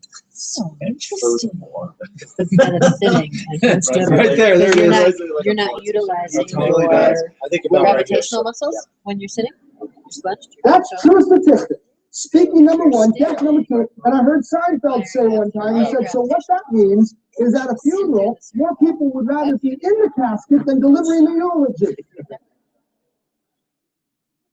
He said it, not me. But it's true, true statistic. As far as the open and closed-ended questions are concerned with the skeptic, they don't like either one. They don't like a lot of questions. They feel uncomfortable with a lot of questions. Get straight to the pertinent questions, ask closed-ended questions only, and every now and then slip in an open-ended question. Every now and then slip one in to do what? What do you think? Keep them away, he Put 'em said. off the gas. Test the waters. Every now and then, ask an open-ended question to test the waters. They will start to open up to you, but only after you've established your credibility. Credibility, trust. Once you've established credibility, once you've established trust, then they will start to open up to you to a degree. But you can use the questions as a way of gauging their receptivity. The last quadrant, the last way of communicating, I call the entertainer mode. The entertainer mode talks at a fast rate of speech with a high degree of inflection. Listening to me for a while is a pretty good example of listening to someone in that mode. As far as the open and closed-ended questions are concerned with an entertainer, someone who's in that mode, what do you think they like? You're right, either one. As a matter of fact, you do not even have to ask an entertainer a question for them to give you an answer. They'll just tell you. As long as they're having what? Fun. Fun is a key word. Because as long as they like you and they're having fun, they'll be with you. But as soon as they stop having fun, they drop from this interaction mode to another interaction mode. And you start to think, ooh, I must have done something wrong. Exactly right. See, that's rapport linguistics. And what am I saying that we need to do? We need to be right here. Which means it doesn't matter what our primary way of communicating is. We must move, adapt, match the mode of the person that we're talking to.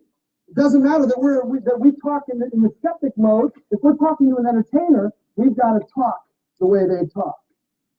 Doesn't matter if we're a domineer, we're dealing with a friend. If we want to persuade them, and that's the key word, if we want to persuade that person, we've got to communicate with them the way they want to be communicated with. We've got to interact with another person, not consistent with our mode, but consistent with their mode. You've got to be able to move with them. Which means that when you're on the telephone, let me take that one step further. When you're on the telephone, when you are talking to another person, personal, business, doesn't matter. I should be able to determine the mode of the person that you are talking to by the way you sound on your end of the conversation. Because if you sound the same way from phone call to phone call to phone call to phone call, you are persuading by chance. You are building rapport coincidentally. Meaning the people that match up with you, you're going to click with. And the people that don't match up with you, you're going to do what with? Clash. Well, we need to learn how to build rapport and how to click and how to persuade with every single person we come in contact with, not just the people who are consistent with the mode that is consistent with us. Rapport linguistics. We should be able to tell this very quickly over the phone. Someone answers the phone and says, "Hi, this is Sally. What mode?" Friend mode. Someone answers the phone, Sally Smith. Domineer. Someone answers the phone, "Hello, this is Sally, Department 3027. Skeptic. Someone answers the phone, "Hi, this is Sally. How can I help you?" See, you should be able to make those determinations very quickly as to what mode they're in. Can someone switch modes in the middle of a conversation with you? Absolutely. What do? Do you stay in the mode you're at? No, you move with them. You move with them. It's a subconscious register. The secret of rapport linguistics, our voice, how we sound, is a major factor in whether or not we're going to build rapport, whether or not we can persuade that other person.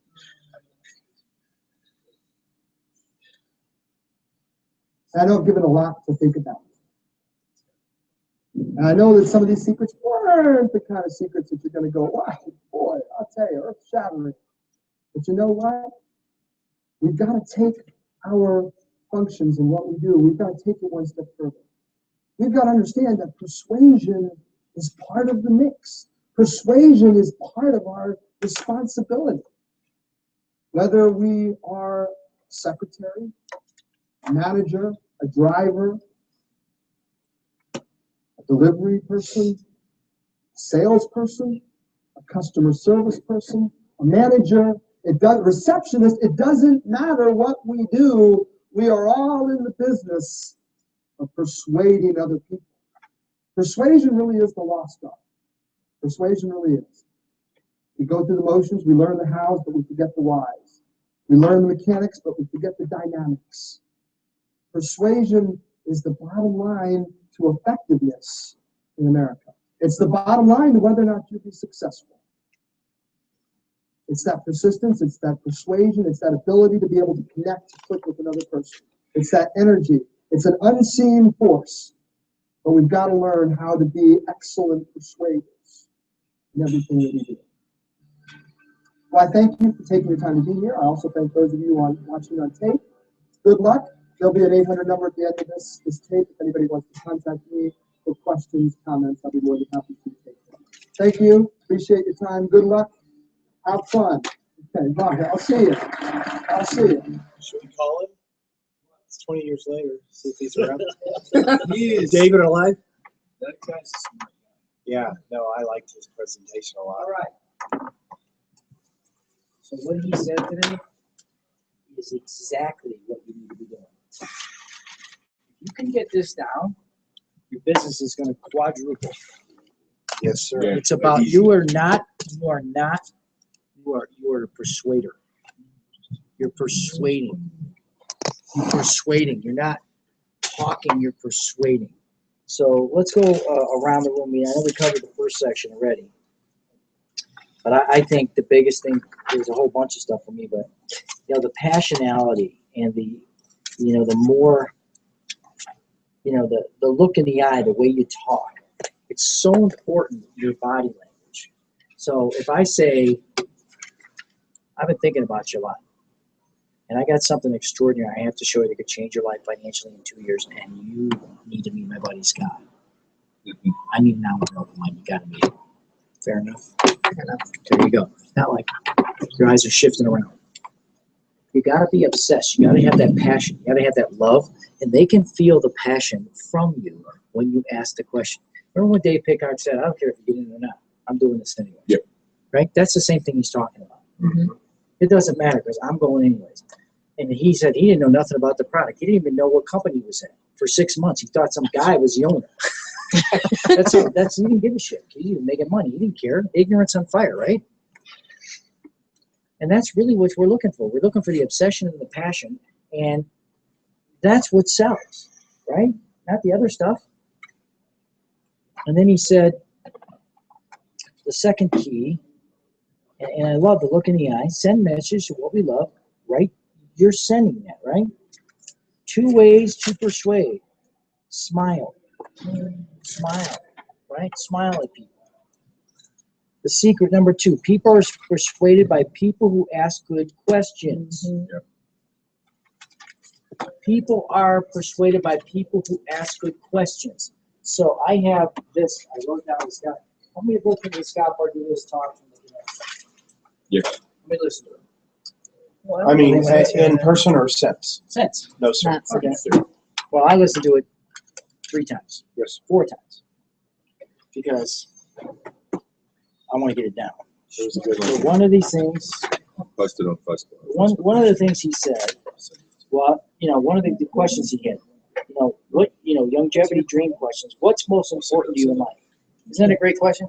So I'm just curious, what's most, once you get going, what's most important in your life?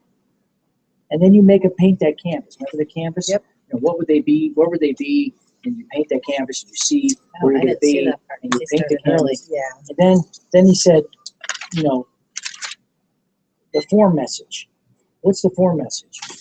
Talk about their family, their occupation, their recreation, and then you give them the message.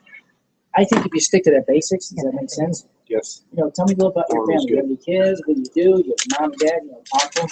Then occupation. What do you do for a living? How long have you been doing that? Why did you decide to get in that business anyway?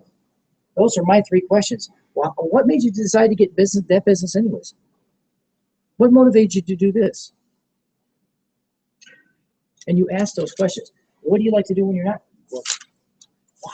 I mean, you can learn so much by those 3 questions, can't you? Mm-hmm. Because you don't have the right to ask them for an invite unless you've asked enough questions. You don't. Period. Unless you know them pretty well, right? Unless you know them pretty well. And then he went, and then he says, you know, and he just says, you know, ask better questions. Build a picture of how I'm going to help them as a leader. You have to build a picture of how you're going to help them as a leader. And you know, one of the questions he says when he's in the mode, he's like, how fast or slow do you want to move on this? How fast or slow do you want to build this business? Fast? How fast do you want to build it? See, I always clean up that question, and all of a sudden you got to the right answer. And these are his questions in the mode. I put this in. Be charismatic, look in their eyes, and be real with them. Be real with them. Be real with your prospect. Look, man, you know I have my own business, don't you? You say that to me. But I've stumbled into something that's so extraordinary. You give me now an open mind, I can change your life in 2 years. I got something to change your life in 2 years. You have to be my mentor, Scott. You give me an open mind. We don't. Well, it's not what you say, it's how you say it. If you're bumbling around and you're not obsessed and your setup is wrong, it doesn't work. What's your setup? I talked about it last week. What's your setup? Your mindset's right, your obsession's right, your inflection's right, your eyes are right, you're serious, you're charismatic, and then you invite them, and you're there. Correct? And then he says, ask better questions, edify professionally. We talked about edify, and then build a picture in their mind where they can be seeing what they're going to be doing in 2 years. Build their picture, develop their picture in their mind where they could be in 2 years. Doesn't that make a difference? Scott told me 2 years. I believe him. I know I believe him because I see what's going on right now. You should believe me. You should believe Ken. You should believe all the people in here. I mean, it is a 2-year plan. You're going to have ups and downs. The bottom line, I listened to Corey Gold the other day and Dr. Lewis. The bottom line is things, it'll click. It's the productivity. It'll click. If you're inviting people and you're getting some, you're not getting some, you're getting some, you're doing all the right things. If you're reading books, listening to tapes, and not inviting anybody, you're not doing the right things. That's what he said. Yeah. To a nutshell. It's all about productive behavior. Productive behavior. And so it goes on to say this. Build a picture in their mind where you're going to see where you're going to be in 2 years. And remember what Scott said this on at the convention? He goes, be more concerned about the victory of your vision. Do you remember that? Mm-hmm. Be more concerned about the victory of vision than the fear of failure. I'm going to change your life. What did Corey Gold say? It's not about arginine. It's not about products. It's not about, the compensation plan. I am going to help you change your life. What do people want in life? They want a better life, don't they? They want to change their life. So these are the things that Scott was saying. He said, I love what he said too. Be transparent. Be honest with you. Just be honest. Be transparent. Be as transparent as you can be. Hey, I have a job. I was running 6 companies, and you know what? I didn't like it anymore. And I've stumbled into something that's so amazing that's changed my life financially in 2 years. And I need an hour and an open mind to show it to you.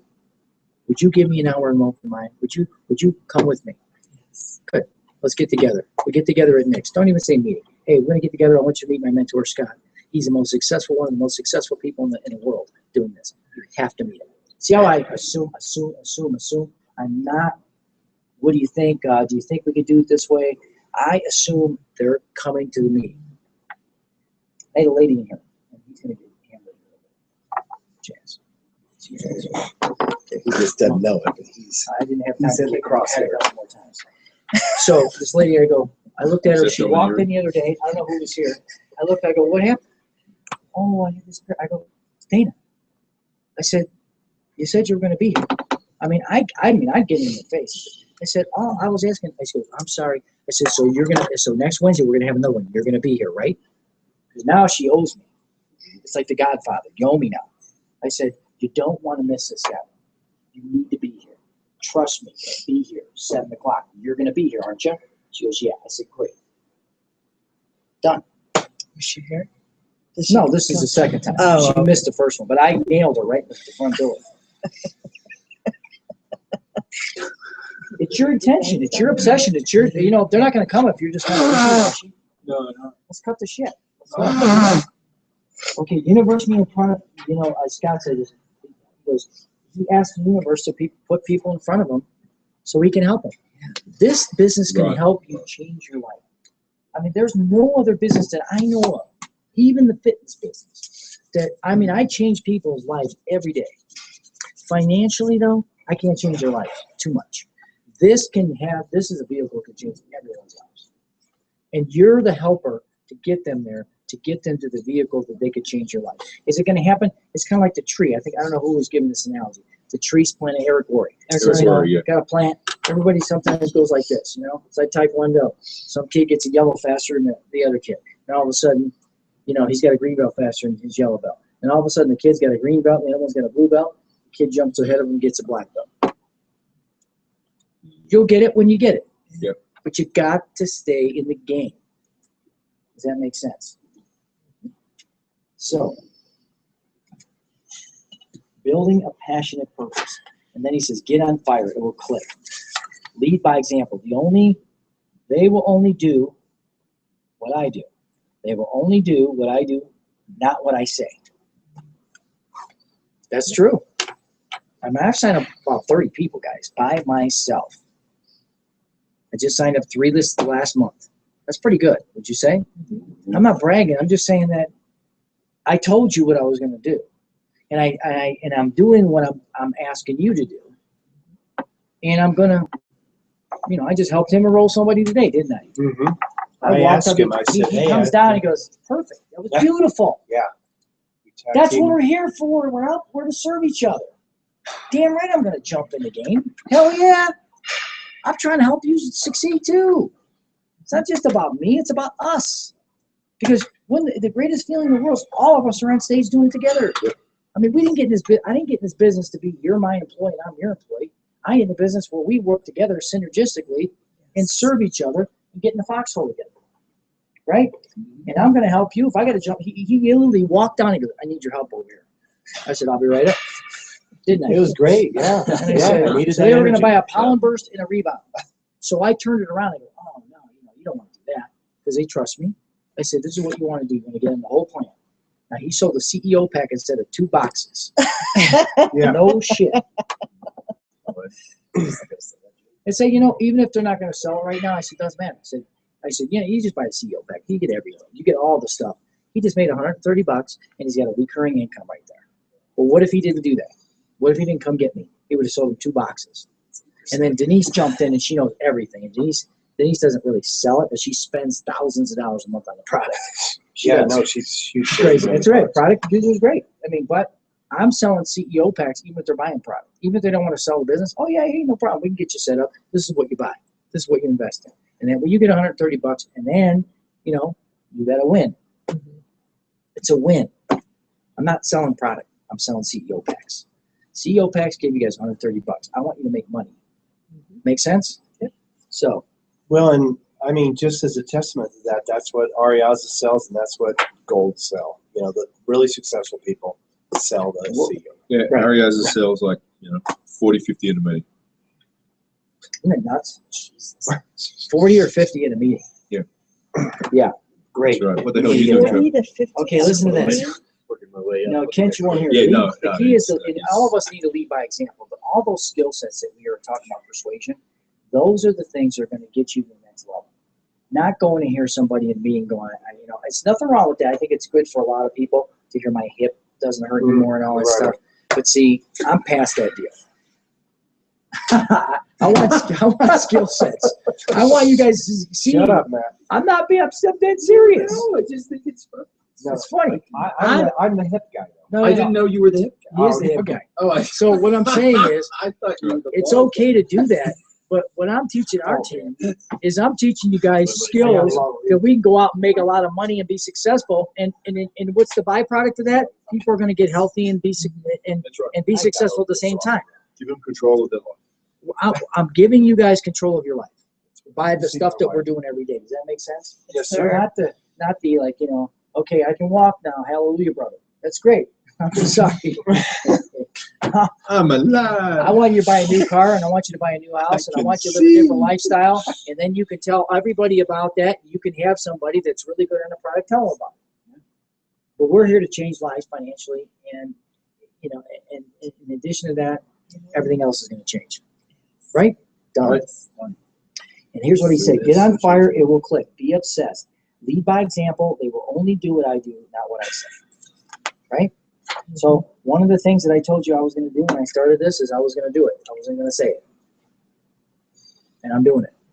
And I'll jump in, and I'll jump in. I'll push the guy out of the way, and I'll start sparring for you if I have to, in a mental way. Hey, it works. Metaphorically speaking. Metaphorically speaking. Okay, so let's go back to this again. So 2 ways. So secret number 2, and what I love is, you know, I'm just going to walk through this. Listening for the keywords. So when you're doing the form, you're listening for those keywords. Oh, he just said that 3 times. He really wants to make more money. He really wants to make more money. He doesn't like his job. You're looking for those inflections, those keywords. You guys got a deal down there today? Yep. Just you 2 guys, or Yep. the whole team? Okay, great. We Sounds just can't good. get any good weather. It sucks, doesn't it? Sure. So you're looking for those keywords. And I really think, you know, if you listen hard enough, you will get the words you need. If you ask the most beautiful questions, you'll get the most beautiful answers. It's the art. Could you just check if are these guys using both nets? Yep. They're paying for both nets today, then? Again, Okay. I'll make sure to start. They said they were going to be here an hour. That's an hour and a half. All right, whatever. This guy Dave is supposed to be there. He's walking down there right now, so you might want to check what's going on down there. Just turn the children over, shake them by the ankles, and see some coins fall out. Okay, next thing. All right. I love what he said about the high inflection and all that stuff too. Yeah, yeah. And The full so life how do we there. apply all this? Here's the biggest thing to me. You want to synthesize what he said down here? Okay. When I talk to somebody on the phone, if they're calling about like a prospect, and I hear their voice on the phone, like they left me a message, or I left them a message and they leave me a message back, and they go, "Hi, this is Mallory. I'm really interested. So how do you think I'm going to call? Hey, Mallory, this is Nick at Nick's Pro Fitness. How are you?" And if they're really more stern, I go, "This is Nick at Nick's Pro Fitness. How are you?" I'll change my voice inflection to match their voice inflection. I will do exactly what this guy says, and then I'll ask questions for you. If the guy's in a hurry, I'll shorten up my questions. If they want to talk, I'll let them talk. But that's a skill set that we have to be aware of. We're not just going to be here beating our head against the door and trying to get people to an invite when you don't even know how to invite. Maybe you have the words, but the inflection's not there. You're not matching their personality, and you don't have your mindset right and your obsession right before you ask that question for them to go to the meeting. So can I ask a question that's sort of on topic and off topic at the same time? You can ask any question you want. I hope I can answer it. Go ahead. So Noah was on a training call the other day, and he was the presenter, and they're rolling out this new product in this business, and he is it. Mhm. And the big cheese sends his boss a text message. Why does Noah sound so serious? You know, and so my thought was, in the art of persuasion, you know, even when you're doing a training and maybe there's no participants, you still have to, your voice still has to be a consideration because you're trying to persuade them to learn, to absorb, to get on the same page as you. Mhm. So how do you take that into consideration? Good question. So here's what I would set the question. I'd set myself up. Is this mine? No, it's mine. This thing's not working. Here's what I would do if I'm going to be real serious. Set it up. Say, guys, I really want to make this thing successful. I really want this thing to be the best we can have it, so I'm going to be real serious with you. You okay with me being serious with you? Let's set up the report. Okay. But see, I'm not, when you're speaking to a group, it's kind of hard to do sometimes, but what I'm going to do is when I speak to a group about longevity, I'm not playing games here. And I don't care what they think. I'm just going to inspire them to say, you need to make a decision. Now, I'm going to set up questions for them to think about, but I'm not going to be, it's okay, it's free love, whatever. I'm not going to do that garbage. I'm going to get down to the point where if you want to change your life, this is what we do. That's why I love Luis Ariaza and Corey Gold and Scott, because they weren't just giving you a bunch of this. They were going, look, man, this is what you got to do, change your life. You want to change your life? Let's change your life. Let's quit messing around. You got to be productive. Correct? Mm-hmm. Yeah. So that's my opinion. Any questions on that? All right, so we're done with that. So, and I know we've been beating a dead horse with this invite, but I am going to tell you again. Here's my invite. Here's Nick Capandy. I'm going to talk to somebody. Here's Nick Capandy. I got a guy at the waiters. I was at with a lunch with Scott. The guy's a waiter. His name's Dustin. About 23 years old. And I said, Dustin, you told me you were looking for. I got something extraordinary to change your life. I used me 2 years. And I don't know how we're open mind. You can give me now an open mind, can't you? He goes, oh yeah, man, yeah, great. Dead serious. That happens. That was Thursday. See how I said it though? I got ready and I had my mindset right. My obsession was right. I looked him right in the eye. I was confident. I had charisma. I had aura, and I said it. And that's what happened. That's what happened. That makes sense? Mm-hmm.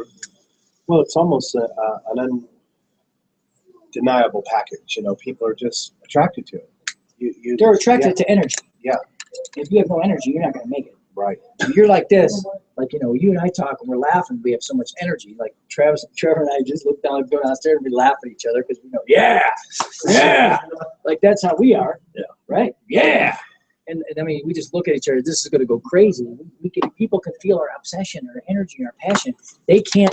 They're buying passion. They're not buying product. They're buying you. First thing I ever hear, like when I start talking to people and stuff like that, they're just like, "Oh my god!" It's like we're so passionate about all this. Like even in writing and stuff like that, that's the first thing I always hear is like passion. And it's like, what? Doing something, right? Well, you're just being you, and you're excited, exactly. and that's all you need to be sometimes, instead of being so technical about stuff. Right. Just hey, half the time I don't say half the stuff right, and they go like McKenna. I go, and then Kelly. I kind of got on his case. He had to leave early. I'm like, Kelly, you need to hear this.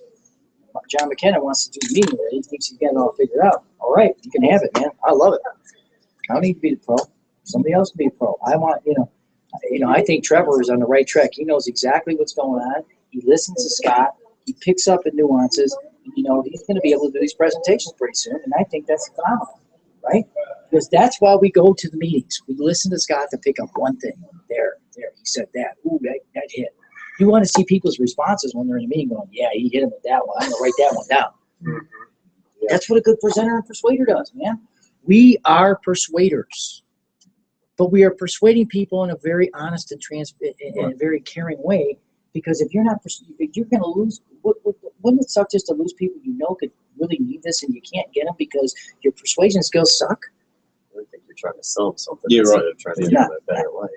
I even told Nick Carmody, Nick, because he's I don't know, that guy's in a bad way. He's like, I don't put the hell is I said, well, no, I'm not asking you to leave. I said, you try some of the product. I said, but dude, I said, I saw you. You're hurting. I said, I want to change your life. I go, your daughter needs you. Your daughter needs you to have a job. Your daughter needs you to make money. Your daughter needs you to show you that, you're going to be a productive member of society. And they said, I'm here to help you, man. I said, I'm a friend of yours. I said, you don't do nothing, but you can see what's happening here. I said, that guy over there is the greatest guy in the world. I said, the reason I got into Youngevity is because two things. Great product, Scott Bardulis. I wanted a mentor like him. I wanted to be led. I've had mentors in my life. I know what they mean to me. I know how important mentors are, don't you? I mean, it's so important to have great mentors. And a guy like Scott is just an amazing guy, isn't he? Yeah. And he's demonstrated. I mean, he's got $750,000 in his downline. That's a lot. That doesn't happen by accident. That guy's worked on himself, hasn't he, Andrew? Yeah, amazing. Amazing. He's just an amazing guy. And I'm just, I'm not saying Andrew, he's a fantastic guy. Kent's a fantastic guy. You guys are all great. But Scott, he's got something special that I want. I want that. I want to be exactly like him. I want to walk into a room and change people's mindsets on things. That's what he's good at. That's why you look at what's he doing in that pattern that I'm not getting. How come my punch doesn't snap like that? Why doesn't my kick back like that? But his does. And you just observe. The more you observe, it becomes part of you. That's why, the more you listen to him, the more you become him. And the more you become better at this business. Start noticing he throws in he kind of mixes up his open-ended and closed-ended questions a lot. Yes. Because they hit on people on a whole different level. Yes. As far as, hey, this is the right time for an open-ended, and then comes back with a kind of a close-ended. That just re-solidifies all the open-ended stuff that he did. And it seems to really just kind of drive home. He's a pro. He's a pro. And we need to be black belts like him. And, the more you listen to him, the more you become a black belt. That's all there is to it. I mean, there's no rocket science here. You absorb the mentor. Yes, you do. I mean, I listen to every single thing he says. I tape everything he has. I listen to stuff over and over again. I go, oh, man, I forgot that one. That was a beautiful one. And sometimes I'll zinger people with some of the words that he has to say, or I'll zinger somebody. I said, you said you wanted to change your life, didn't you? Yeah. So what's stopping you? I mean, stuff like that. I'll do that all the time. And I'll be in their face. I mean, I'll be like this. I mean, they can feel my presence. I'm not going to be in, you know what I'm saying? I'm like, look, man, I told a guy, look, I said, I made $3,000. I said, this is real. I said, see that? This is real. If you want real and you really want to change your life and you want to have financial freedom, I said, you need to jump into this stuff.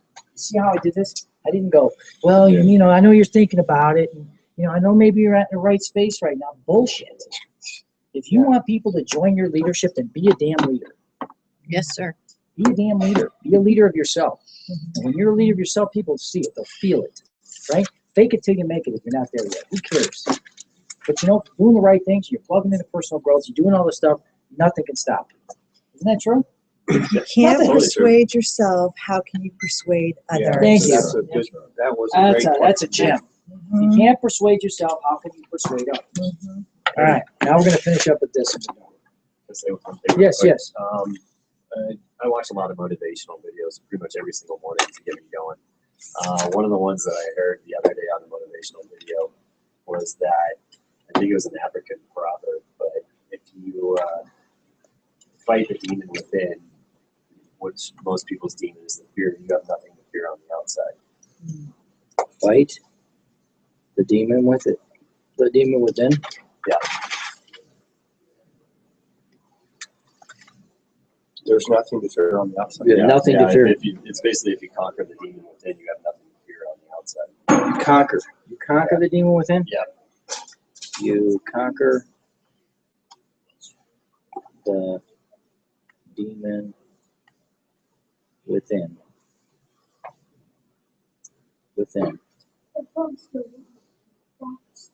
So you conquer the demon within. What's the rest of it? You have nothing to fear on the outside. You have nothing to fear on the outside. Okay, I'll send you awesome. that video. I got the link for That's it. great. I'll take it. It'll get you going. Well, see, and everybody pulls from everybody. So I've been talking to Trevor a lot, and I'm feeding off your energy as much as you're feeding off my energy. I talk to Matt, I talk to Kent, I talk to June, I talk to Andrew. We all feed each other's energy. So don't just exchange phone calls, man. because it keeps you pumped up. Because you may have a bad day, he may have a good day. You may have a good day, he may have. It keeps everybody in the loop. And remember, it's 2 years. Put yourself in 2 years, and if you're doing everything right, you're reading, you're doing your professional growth, you're inviting, your business will go.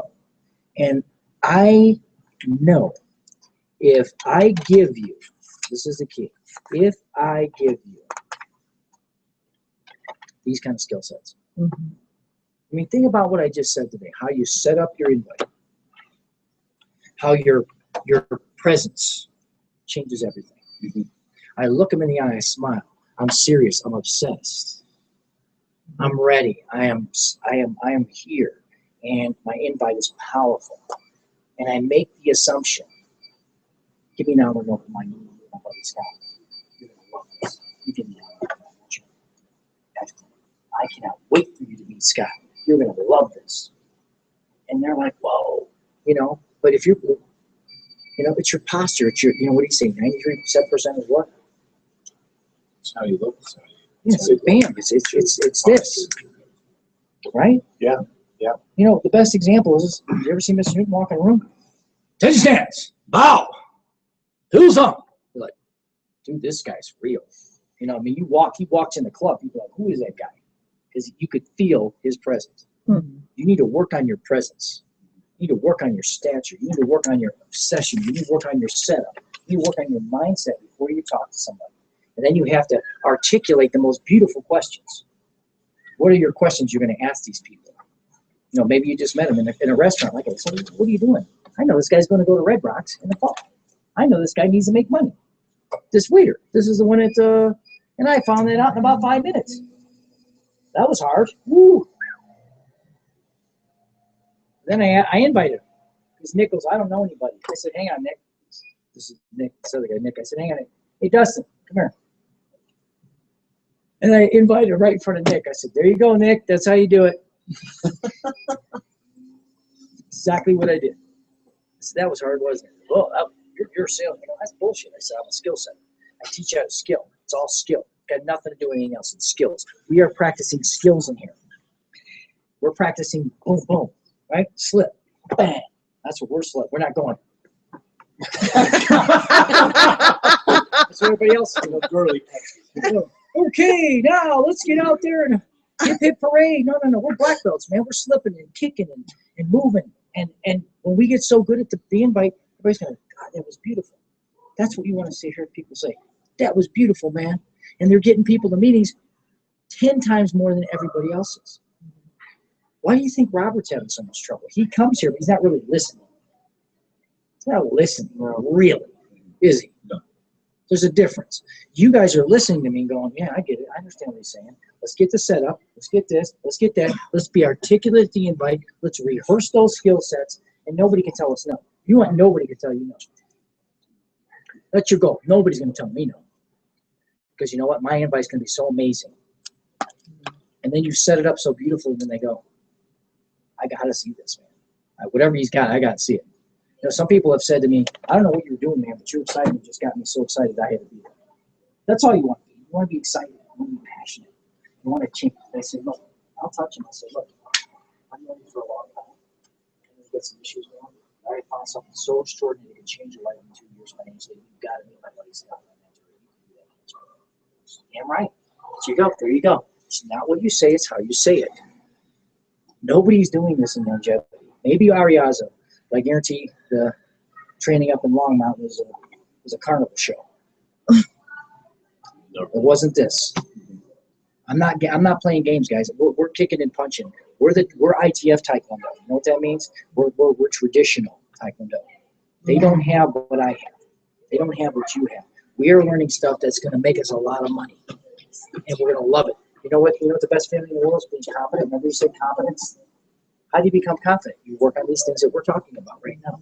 And when you invite somebody, you are so on.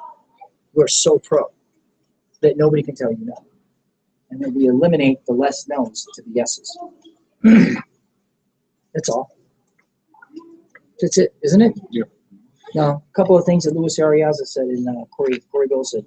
You've got to create a vision for yourself and your people. You've got to create that vision of I'm going to make it. I have a vision of total success. My life is going to be 3 years is going to be so different. And you write that vision out so clearly that you wake up and with hair in the back of your head standing up, right? And arms. And you're like, wow, man, I can feel that. That's my vision. That's my vision. This is my vision. I read my vision every day, right today, last night. I read it this morning before I went to work. Here's my vision, right? I enroll 50 people in Youngevity right here every day, every single day, never miss, ever. Here it is. Then I got, here. So I don't think I'm lying. Here it is. I'm Rookie of the Year with Youngevity. I've enrolled over 50 people personally. I am obsessed with being Senior Vice Chairman. I earn $15,000 a month with Youngevity by October 1st. I'm excited about this new dream. I love leading and teaching people to become financially successful. I will inspire, teach, and help people realize their dreams in their lives. I will give them the skill sets to achieve their goals. I love my new life. And then I have my desires and reasons on the bottom, because if I don't have a reason why, not happening. See you later. Did you guys get all the hitting you needed? Oh, no, I was looking for the girl that was up here. Really. There's no girl anymore. There's a guy. Yeah, whoever, yeah. I don't know. He might have went downstairs. Okay, I'll find him. Okay, thank you. Is there something wrong downstairs, or? Oh, no. I'll just ask some questions. Oh, okay, not a problem. My desires, I want financial freedom. I want my new home. I want options. Remember, you're only free as your options. I want walkaway power. I want to be the best. How am I going to be the best? If you're not training, are you the best? No. If you're not teaching, are you the best? If you're not leading by example, are you the best? You're not the best at anything, are you? So the only way I'm going to be the best is I constantly do this stuff for us. We got to be on our game. We got to be on top of the mind. When we invite somebody, we are clean, we are skillful, and we are pros. I want to inspire people to achieve. I want total peace of mind. I want to do more martial arts training. My second half of my life is bigger than my first. All right? That's my new one. And then I went crazy. This is, 5 days ago. I am earning over $100,000 a month with Youngevity and Nick's Pro Fitness. I bought my dream home in the forested area in the Straits of Juan de Fuca. I wake up surrounded by forest and ocean, seeing bears, eagles, elk, wildlife, and seals outside my window. They have all of that. Wouldn't it be cool to wake up, you're on the ocean, there's a bear going in the water getting a crab? Because they do. They do. That's my vision. Now it says, it is my sanctuary, and I worked really hard for it. I deserve it. I am Senior Vice Chairman of Youngevity. I'm leading, teaching, training, inspiring people to be their best. I love my new life. I did it. I am training hard at Nick's Pro Fitness. I have a huge boot camp changing people's lives physically and mentally. I inspire them to change their lives forever. I train people to get in top shape every day. My book is finished. I am a speaker, author, martial artist, conditioning coach. I wake up every morning excited about my life. It has been a great journey. My second half of my life is bigger than my first half. What a gift. And then I said, I am the teacher of teachers. I am the black belt of black belts. Feels on. That's clear. Pretty clear in this. And then I put this, and this is one of the things that I think is really going to help us guys. We are servants. We are servant leaders. We are servant leaders. So in other words, I'm going in the foxhole with you, and I'm going in the foxhole with Trevor. We're going to build great relationships with each other. We got each other's back. We help each other out. We go to bat for everybody. Everybody helps everybody. Everybody helps. I want you to have a house with your daughter. I want you to have your free time, which you could do whatever you want to do, ride your motorcycles and run Spartan races. I want you to be playing baseball. I want you just doing baseball. I want you to be teaching people with great skills on baseball and doing Youngevity and being a speaker on stage. Same with you. I want you to be a speaker on stage, a leader, a teacher, a coach. Same with you. I want you to be a black belt, top shape, being 7 years old, ripped. Not that he's 7, he's only 61. And I want you to be our leader and our teacher. And you're going to be on stage talking about all the greatest things. And, you getting rid of your job. Yep. Isn't that cool? I know what everybody wants. You know what I want. And we want to help each other get it. He's going to be Senior Executive Marketing Director by the end of the month. You're going to go for it. You need to be Senior Executive Marketing Director. You're going to be Senior Executive Marketing Director. Working on it. You're going to do it. I am going to do it. You're going to do it. Because I'm working on right? it. And you know what? Just because you may not have a lot of people enrolled, doesn't matter. It's a process, guys. It's bam, bam. Just keep it in the game. All right. The last thing is leadership, servant leadership, but also, is Luis Arriaza says, people, you have to have a fellowship, or people want to follow you. we have a fellowship here with Mixed Pro Fitness. We have a fellowship with a black belt team, don't we? Yes, sir. And people just love being here, love training, love working. John and Kelly, they really need a lot of help right now. So maybe you want to pop up, call Kelly and say, "Hey, Kelly, I got you, man. And I told Kent this, and I will repeat this for you guys as hopefully one of your leaders here. I'm gonna help you build your business. Yep. I'm gonna help you close deals. I'm gonna start inviting more people so I can put them under you guys so you can go faster. Because I got plenty. I'm gonna just start banging them and putting them under you guys so you guys should start moving. Because I can do it, right? Because I'm an inviter. I'm an enroller. And I'm a leader. That's what leaders do. If I have to do that, that's what we'll do. We'll build our business. I'll put people under him, people under him, people under him, people under him. Doesn't matter. But isn't that great that that I'm going to do that? And we have to be people that people want to follow. So how do we do that? We keep doing the same things we're doing. We read, we study, we practice, we keep in shape. We do the things we do. Before you know, people are like, man, I want to follow you. They want to follow you in the battle. When we're followed in the battle, and we're the ones that go, I know they got my back. I know they'll help me. I know I'll be successful with this person. That's when they'll join your business. I know they'll be successful with you. Now, right now, maybe you don't have it all. That's okay. Guess what? We have people here. We can do it, right? We have plenty. So let's just go for it, man. Let's do this. This is our Super Saturday. This is what we do. Every Saturday. Every damn Saturday. That's a Super Saturday once a month to get together, have some popcorn and some coffee. We are serious about changing our lives. And if you're serious about changing others' lives, you get them locked into this deal. You get them locked into personal, professional growth. Just the person, and just like Louis Arias says, people are not coming to buy product. They are coming for leadership and people that change your lives. They want to change their lives. They're coming for leadership and they want to change their lives. Those are the things. They're buying that. They're buying $500 of leadership and changing their lives. The rest of it is, it's the add-on. It's the icing on the cake. But what do people come in here for? They want to change their lives. They want to get personal, professional growth. They want to be better in their lives. We give them that every day. This is what we do.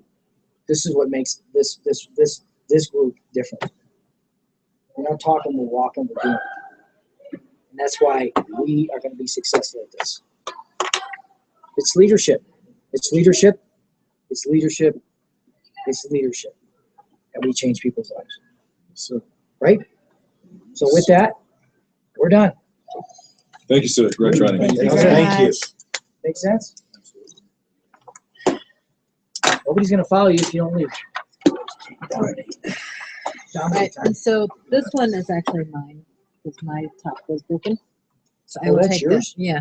So your top is broken. Yes. where's So mine? I'm going to steal So some of is your this powders. yours? That must be mine. Yeah.